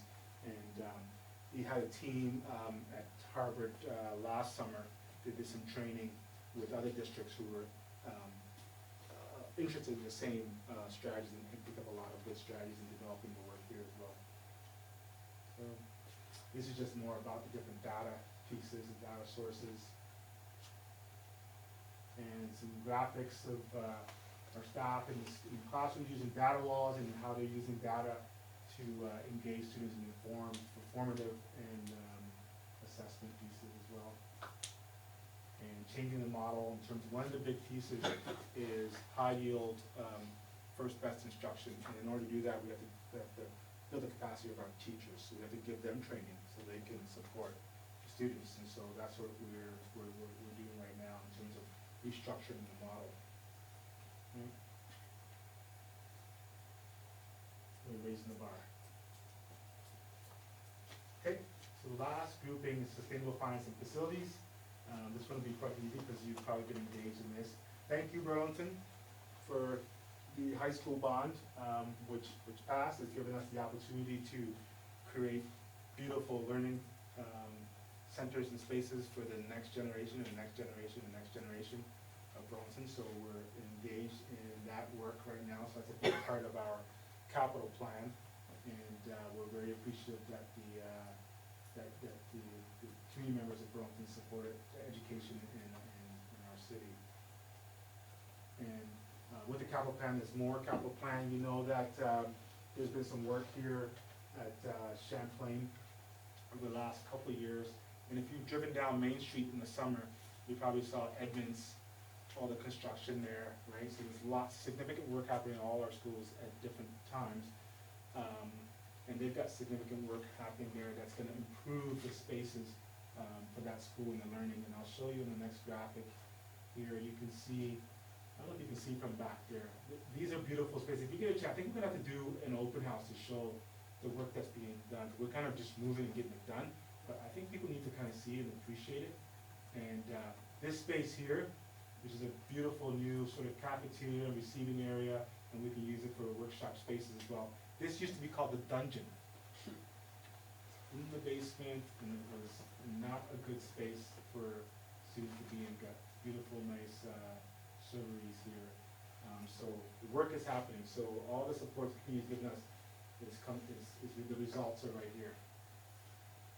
Right? And thank you again for passing our budget and with overwhelming support. Just quickly, I'm almost to the end here. Food project. We've got one of the best food projects in the country and one of the best food directors.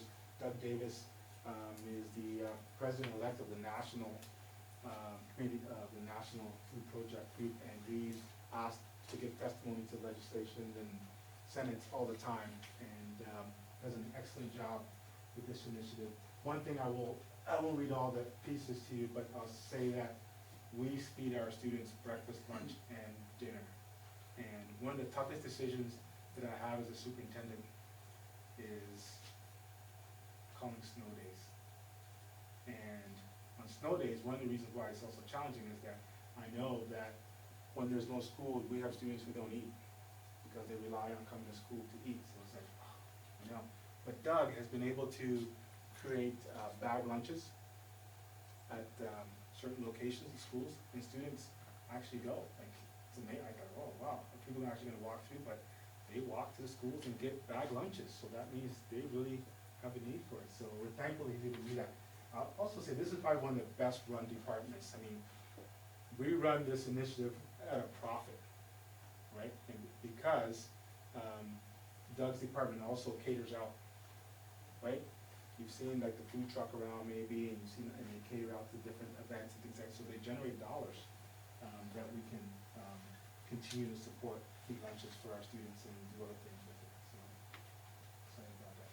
Equitable climate and culture, somebody asked about restorative practices. Yes, we are a restorative practices district, and we're going full on restorative practices. And restorative practices for me is an opportunity for prevention of bullying and antisocial behaviors, but it's also an approach that helps to restore when there's harm, right? And so we're doing, everyone's getting trained at every level, and even at central office, we've got a restorative practice team and a group, and there's a coordinating group for the district that brings staff together and plans the learning. There was a summit this summer and training throughout the year, and you can see the graphic here when we brought all the staff together, right?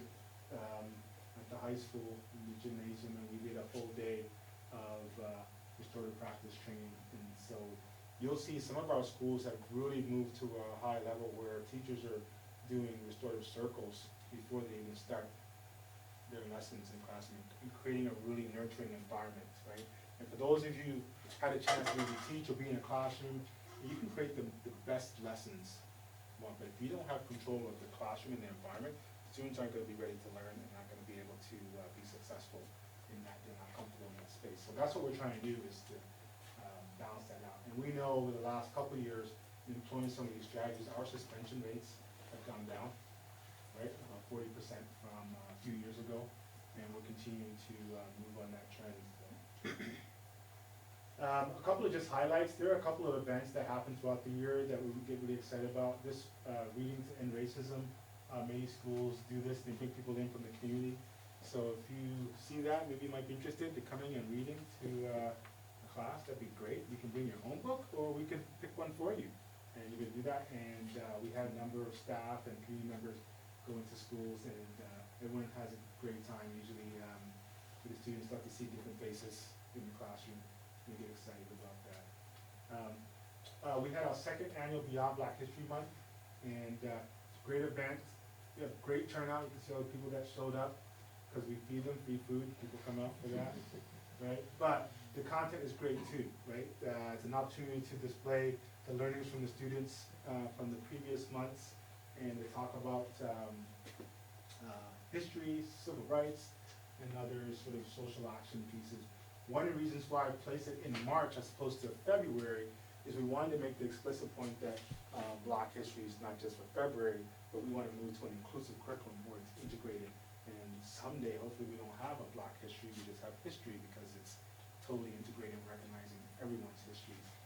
So that's the main goal of starting in March, to make that point that, okay, this is the start of continuing. Student engagement, so lots of opportunities for students to be engaged in different pieces here. This is was a great news story from one of our students that was talking about gender-neutral washrooms and locker rooms.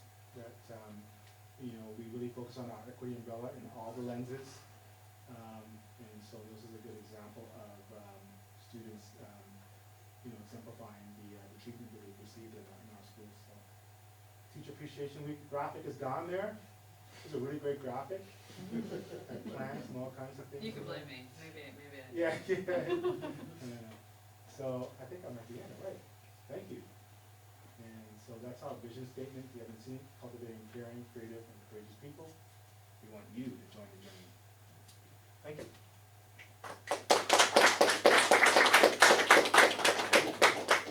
Thank you. So we have about 5 minutes for questions. I made a good time. Any questions? I have a comment, and I have about about 10 questions, I'll keep it to one. My comment is, I'm glad you brought up the Burlington City Lake semester program. I'm faculty at UVM, and I just want you to know, like, I'm looking at that curriculum as sort of a model for the way that I would love to teach. I mean, trying to figure out from them how to do this. It's an amazing curriculum. It's just a really innovative program. I don't know if you know it or not, but there's a UN Sustainability Conference. It's happening in Burlington next week. And we're showcasing that as Burlington's contribution to sustainable education. So, Oh my gosh. I really.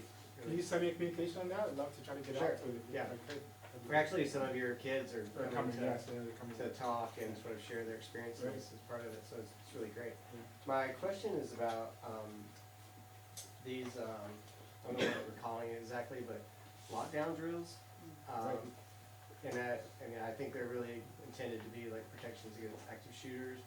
And I'd just sort of like to know I'd like to know what your thoughts are on those programs. I know my daughter came home last night with a lot of questions that kind of got me concerned, and I started actually doing some research into it, and it looks like most of the research says it's probably a really bad idea to even be engaging in that kind of thing. And so I'd like to know, like, what do you think about it, and are we required to do it by the state, or are we choosing to do it? Yes, well, we do have some requirements, one from like the fire department in terms of emergency procedures and things like that, and the state does set out some guidelines around that. But to go back to the philosophy, I'm not really comfortable with some of the old, and I say old, practices around lockdowns and what's the old term? Emergency breakouts. We've spent the last 2 years doing some research around what we need to do. The reality of education, if you look at the last 20 years that's happened here in North America, is that schools are not safe like they used to be, and we need to respond in an appropriate way. And we've just, and you'll probably see communication on this, probably, you haven't yet, I know we're gonna send something out to parents, but we're gonna do some work with the staff. We're gonna use an approach called Run, Hide, Fight, around active shooters and emergency procedures. And when I saw the presentations from the people who've developed it and worked it, that's one of the challenges in terms of the shock value to young children in particular. When they're doing things, it scares the crap out of them, right? It's like, so how do we do it age appropriately in a sensitive way to do that, right? And that's really hard. But the people have done different things, and we had a chance to see some examples of how not to do it, what not to do it, so we're reflecting on that, and you'll see a communication from myself or the safety team around where we're going, and we're gonna have a night to talk to parents and say, hey, this is the reality, this is what we have to do, and this is what it's gonna look like. We're training our staff, and we're gonna employ this strategy because it's a real thing. And I remember I was in, I think I was in Tennessee last year before, something like that, and while I was there with a bunch of educators, and this news flash came out. There was an assistant principal's away, so he decided he's gonna do an emergency lockdown to, because he's gonna step up and do this. And what they did was, he was outside shooting a gun, and then using the flashlight to flash into classrooms to try to simulate, this is a real situation, you should be able to respond, right? And it just totally freaked everybody out and demolished it, because the teachers didn't know it was just a practice. Students didn't know. Students were crying, and they thought it was real, and that was handled really poorly, and he didn't have any foresight. So we don't want those kind of practices here. So we've spent, as I said, 2 years working with our safety team to kind of figure out what would be the best approach for us in Burlington. How do we roll it out in age-appropriate ways to be sensitive? And we cannot do it. We have to do it in this day and age. Wait, do we have to do it because there's a mandate, or are you saying we have to do it? No, I think we have to do it because we don't.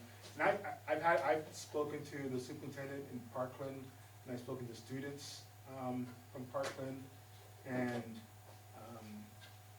the stories they tell and the unpreparedness. And they say, if I knew this, or I knew that, it tells you that we have to do something to be prepared for those situations. that we can handle them a lot better, right? It's unfortunate that we're dealing with that in education. You never think that school is a place. I remember once, a few years ago, I was at a summit and I was sitting next to the Minister of Education for Finland, and Finland's like really, the scores are really well, and I was talking, we had a little small circle group, like 3 or 4 people, and we were talking about safe schools, right? At that time, I forget, some shooting came out or something, right? And we were talking about safe schools. And he was shaking his head, he goes, I don't understand, you know, he goes, I just don't understand how you put, I'm giving his accent, right? I don't understand how you would put the word safe and school together. Like, he didn't get it, like, safe schools, we said safe schools, and schools are, why would you think schools are not safe? But, based on the track record, the data we have, we know it's a threatening spot in schools. So, I think that we have to do something to prepare our staff to protect our students and have our kids in situations where they can respond appropriately if something were ever to happen. Knock on wood, to hopefully nothing ever happens, right? I have been a principal in a school where there was a shooting in the parking lot. I've been a principal in my neighboring school right across the street. There was a shooting in the school. And so I've seen the effects of, you know, when that moment happens, how people react. And you don't know if there's gonna be another shot. And what should you do? Should you be sending in parents coming, they're coming into the line of fire, they shouldn't be there, and you know, and so it can get pretty chaotic. So I believe that we do have to do some preparation and try to have conversations with our students and staff for hopefully something that we'll never have to respond to. So, thank you. Other questions? Any answers? I have a question. Okay. So I think I mentioned before, my daughter goes to IAA. Yep. And I was curious if you could tell us a little about the 10-year magnet assessment. I know that it's been a long time coming and that, you know, they're really unique schools and the district is looking to kind of assess.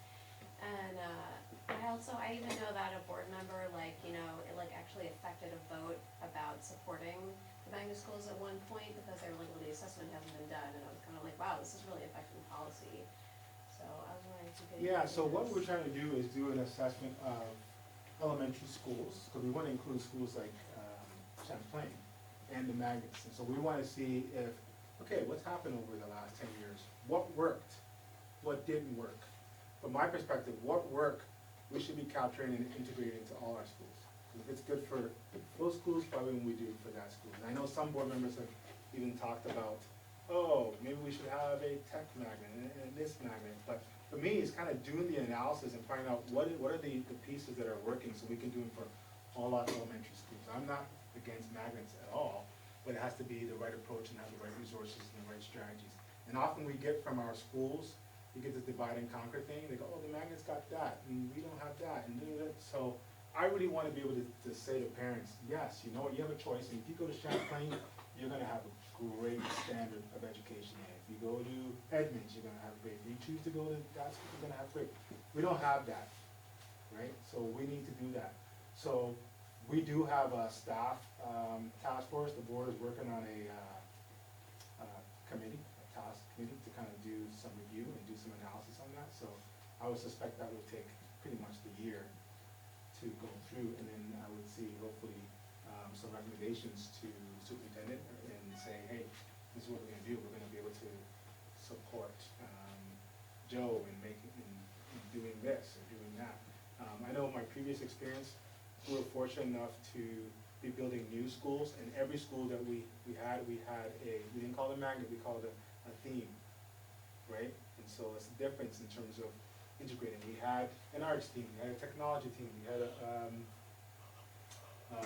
sustainability team, but that theme, and one of the differences was that the principal was hired and said, okay, this is going to be the theme. The principal either had some of that background and could be a champion, and then the orientation is to invite staff to come and join that focus, right? So teachers got to go if they wanted to be part of that, right? There were elements of it, as opposed to where we are. It's like, okay, we just can't turn schools into that easily, because one, we got to deal with some contractual stuff through the contract, and people may not wanna change their practice, right?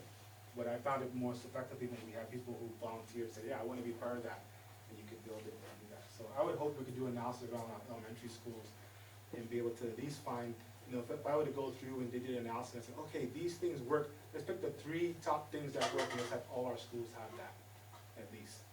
Then we can say, okay, you're all gonna get a coach, a theme coach, or whatever it is that comes out and do that. So that will be exciting to see, when that analysis gets completed, where we can go from next. I think we do have a lot of potential in Burlington. I think there's community support in Burlington, so I think it's something that we could actually do, where some communities it kind of gets divided on that, but I think we could do it here. Thank you. Can I ask briefly, take the Sure. prerogative to ask, it's maybe something that everyone else knows, so if it is just in brief. Is there anything that you're able to share, either from the board perspective or your perspective, superintendent, in 2 years from now, the hiring process for the BHS principal, or what your thoughts are? I know that we're just finished that conversation, but where it's headed. Hiring process, no, 2 years from now, no, we have board has a policy on hiring, so, you know, it could be changed by then from the other boards that come on, but we would follow whatever policy that the board puts in place. I think what's important to the board that's come through is that there's a level of community engagement, right, around what the elements for a principal would be, there's staff input in terms of what they feel they need, and then there's some student engagement based on the age, the give back piece in there. I think those are the key things that I've gotten from board that I think would probably carry through even if they change some of the elements. Jeff, you want to comment on that at all? No, I think that's well said. If there was some specifics about the question that we didn't answer, that Yav didn't answer, go ahead and say it, maybe I can add. No, that's helpful, yeah. Yeah. Okay. But I think, you know, I'm really excited about the team we have now. We've had some really good hires, right, besides Joe. But no, Joe's one of our great hires, and everyone's off to a great start this year. We've had a really good start. I think, personally, this is probably one of the best years here in Burlington that we started. Definitely because we were able to get like a 2-year contract, so we didn't have to deal with negotiations to start the year, and we had really good principals who spent the time over the summer to prepare. So we met over the summer and got ready, and so the school, and our caretaking staff, they did a good job with all the construction and things. Some of the schools, you saw it in the summer, and you think it's war site or something like that, but I think we're off to a really good start this year in terms of things moving off in the right direction, so looking forward to some good success this year. Great. Thanks so much for spending time with us. We Thank you, appreciate thank you, it. what a great group. Thanks for sharing. And thank you for setting, this is the first place I went, I just had to show up and not do any technology. Oh, good, I'm glad, yeah, well, you know. You get an A+. For technology. I'm gonna make that be out of your way. Okay, sure.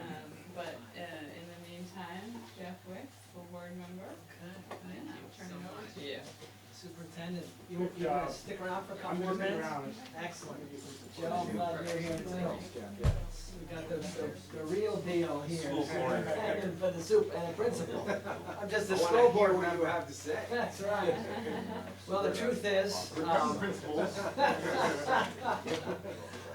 I am here for you tonight. I really appreciate Principal Mestagini. Thank you. I've heard such wonderful things from the Champlain community. I was a Champlain elementary school parent for 11 years. This is the first year I am no longer. My youngest are in middle school now, and I'm really sorry I missed the Harvest Fest. That's a tradition. We used to call it Apple Fest back in the day when my oldest was young, but was it a good one? It was awesome. Oh. I mean, the property was filled from the back to the side, to the garden area, to the front. There was a bouncy house, the fire department was here, the Burlington Police Department was here with one of the tactical vehicles. It was a carnival that just popped up in a couple hours. Did you have the corn on the cob? Of course, I mean, that And were was the first thing I Sarah and went there. Ethan Brown making the homemade apple That was happening, cider? yes. Oh. And there was a dunk tank, a homemade dunk tank situation that. Were you the guy getting done? I did get done. Yes.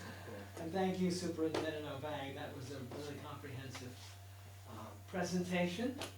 So I'm not sure that I have a whole lot to add. I'd open it up to you. Some of you are more familiar with school board, Burlington School District matters than others. I would open it up to you, and I'll try to answer questions best I can. And thankfully, I've got folks who can back me up with some facts here. Yeah. So I recently heard that the pre-K board said, well, they had recommended some work at IRA and that was kind of turned back. And I wondered whether there was any So, there would be more engagement on that, or? oh, there will the be. next, That's still very much a work in progress. Yeah, okay. We have not solved that problem yet. Just this past Tuesday night, we had a board meeting, and the facilities director presented to us some additional options. So everything is on the table right now, and we're trying to figure out what the right thing is. Yeah, I said I can do a second follow-up. Yeah. There was some tie-in with that with Champlain and the sort of drop-off area that was planned, and I didn't know whether there was anything moving forward independently of the pre-K stuff. Oh, you mean the district has been thinking for a few years, how do we improve the drop-off situation? I haven't actually heard the latest. I don't know if you wanna take just a second or two if there is a latest, but there may not be. That still might be in the oven. Yeah, no, there's no action on any of those. I mean, I think when the board stopped, put a halt on the plan. So that kind of got into the consultation phase to go back and start looking at the options. So last Tuesday, as Commissioner Wick said, the director came back and said, okay, we've been doing some work and this is the next option. You know, these are the options that we have now, and the board is considering that. So there's still some more work to do that. So I would say that's a good question to bring up again when they start doing the consultations. So they didn't mention that as a variable in the discussions on Tuesday. Our principle, not like the principle, but the principle of the thing will be community engagement. Whatever's gonna be on the table, we wanna make sure to engage the community, make sure it's somewhat palatable, as palatable as possible. And so you expect that community engagement will be over the course of this coming year? Is that right? Well, truth be told, I'm not as close to the facilities committee. I'm doing some other committee work, so I'm not quite sure, but I'm happy to look into what the timing on that is and ask our Director Spalding as well. So I could get back to you on that, but there's nothing imminent. Sure, okay, gotcha. Okay. Any other questions? I hope. Be glad to, yeah. There was talk last year of bilingual programs starting up in the school district. Do you know any further developments on that? We have an expert. Yes, so just to give you a little bit of context, I think it was probably maybe 2-3 years ago, I brought the notion of bilingual programming to Burlington, and the board supported it, and we had some exploratory dollars in the budget to look for it. And just recently, last year, I was able to form a partnership with the French consulate that is willing to give us money and support and try to find staff and resources to develop it. The big challenge in implementing any bilingual program is getting certified teachers that can do it, because I know if you build it, they will come. And I believe that Burlington would be the type of community that would be interested in bilingual programs, but if we can't sustain it, you have to, it'll probably be, the way I would implement it is a gradual release where you start off, if it's, let's say we pick Champlain as the first site. And you say, okay, Joe, you're gonna start off, we're gonna do 2 classes, because we need 2 partners, grade 1, let's say, we're doing grade 1. Then next year, we got 2 more classes, so that group goes to grade 2, right? And then you keep building on, but that means you have to make sure you have the staffing to accommodate that, right? I did put out a release for interested people who may have the language, right? If you have certification, it'd be great. But we're also having conversations with the agency and some of the other colleges to see what they can do. I believe, I'm talking about communications, we may have a community event probably in November. Got a long list of people who emailed who are interested, to call those people together and to have a conversation around what could be a possible next step. And also really identifying people who'd be interested in going through some kind of process to get accredited. So we could have a cadre of teachers in order to do do it. Otherwise, no sense starting a program if you can't staff it, right? So that's where it's at. So we're still at that stage, but look forward to we'll have some kind of event, probably in November, for people to come together and say, okay, this is where we're at. We're really interested, and then we'll try to take the next step. The other challenge that we have is space in our schools, right? So we've got limited space in our schools. So I believe when we launch a program like this, it's gonna expand. And I was gonna put this in my update, but we're actually growing in enrollment. We've got about 175 more students today than we did last year at this time. So we're getting more students from somewhere. And we put those kind of programs in, it attracts more people as well too. So we had to deal with the space thing. We have a capital plan around that, and we're just starting. So I have to consider all those kind of things before, the final piece, because I don't want it to fail, right? I want it to be prepared in a way that we can just gradually prove it. So that's where we're at with that program. So if you know anyone who's interested, look for the announcement and please show up. Thanks, Superintendent O'Bank. There's some seasonality about the board work. We're just entering into budget season, budget planning season, so come October, that's when it starts. We craft a budget that we approve in January, and as you know, it gets voted on in March. So that's one of the things the board will be working on over the next few months. Also, negotiations with the bargaining units begin, because last year the state mandated that our our contracts could only be one-year contracts, so unfortunately we have to go back to the table, and that also starts up in October, and I'll be personally involved with that again. Maybe you didn't even hear about last year's negotiations because it went quite well. Didn't even make the paper. Papers love drama, there was no drama, so we got it done on time, so I'm very proud of that. Good job, Tell you. Well, thank you. Any other questions? Maybe I was whetting your appetite for questions, so. Yeah, so I do have a question about that negotiation. So, Yeah. we're about, 2 years out now from when the teachers were on strike. And, back then you heard a lot of cries of being disrespected, unheard, undervalued.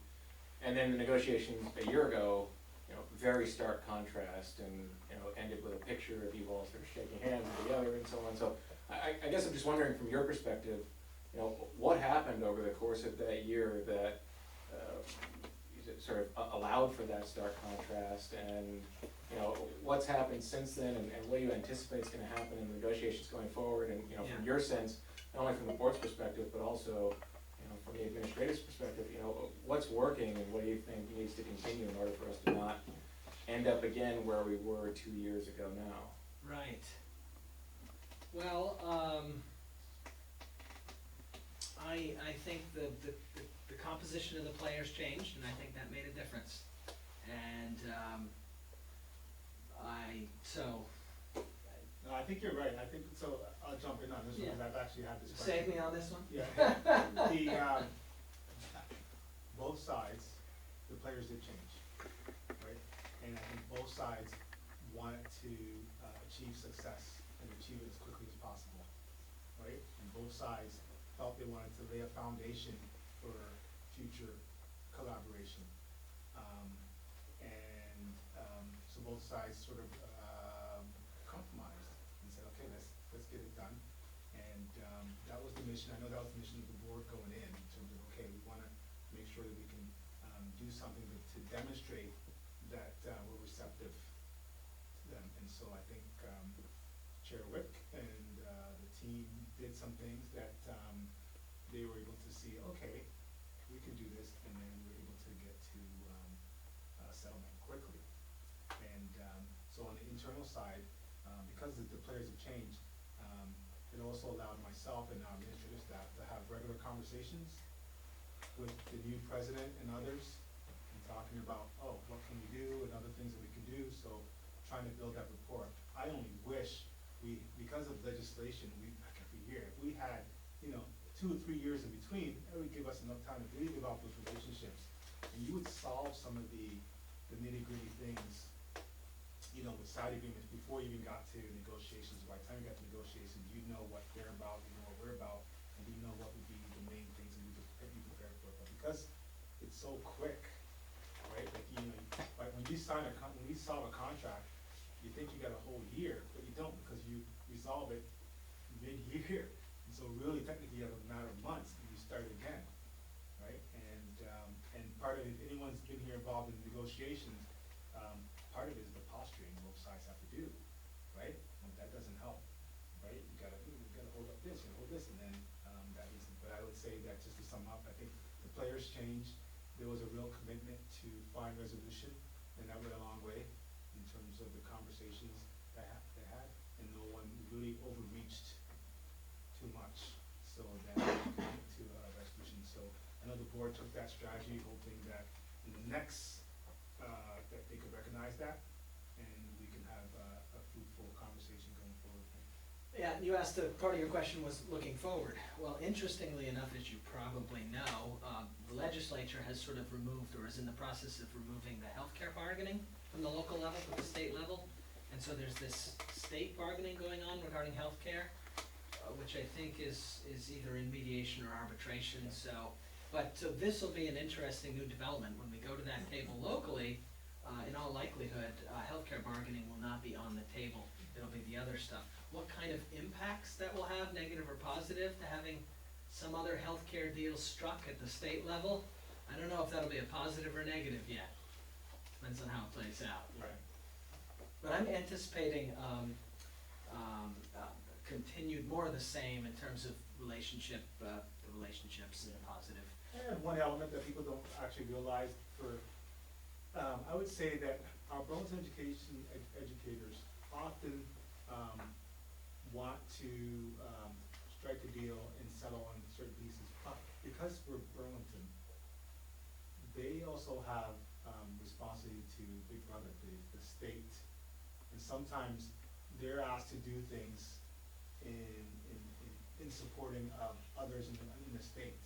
So even though they're ready, right, they're asked by their state level to take on certain pieces that locally they're like, oh, we didn't give that up, we don't really want to do that. But they have this, because it's Burlington, we get a lot of media, we get a lot of attention, and when they do negotiations, they compare it to Burlington, so they have that responsibility. So we try to keep that in mind that, yeah, okay, they might be posturing about this particular thing that really isn't that important to them, but it's important to their organization, and they have that responsibility. So that's a burden that they carry as well as we carry that same burden on our side, because the Vermont School Board Associations and the board members in that also look to Burlington to say, okay, what are you guys doing? Because everyone's going to be looking at what you've done in comparison. So all those things come to play. I don't know if people get that when they see, the board and the teachers going at it, but sometimes there's bigger things at play. It's not really about the local issues, it's like the bigger issues, and so that's a piece of context that people could try to kind of look out for and see, okay, this is what's happening. Thank you, Superintendent. Other questions? That was too easy. Joanna, you must have a tough one for me. Come on. I know, actually, Superintendent Obang was very thorough. Awesome. Well, I really appreciate all of you supporting the climate strike. I'll just say that. oh, great. Yeah, Yeah. it's great. Oh, yeah. I won't go on my rant about deforestation, burning Amazon, fish depletion. Compounding issue of the permafrost melting in Alaska. You guys are depressing. Well, thank you, everyone. Talk about it. Have a good one. Thanks so much for doing this. Wish you luck in budget work negotiations. Thanks so much, y'all. Join us for snacks. Stick around.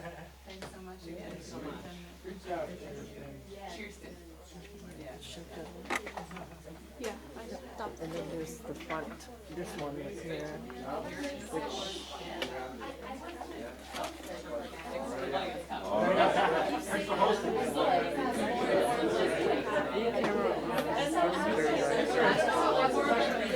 so here, I'll show you how to shut this off over here.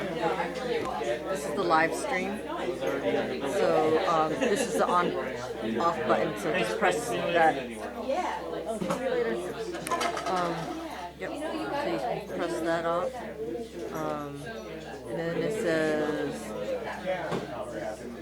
to stop. When prompt, select yes.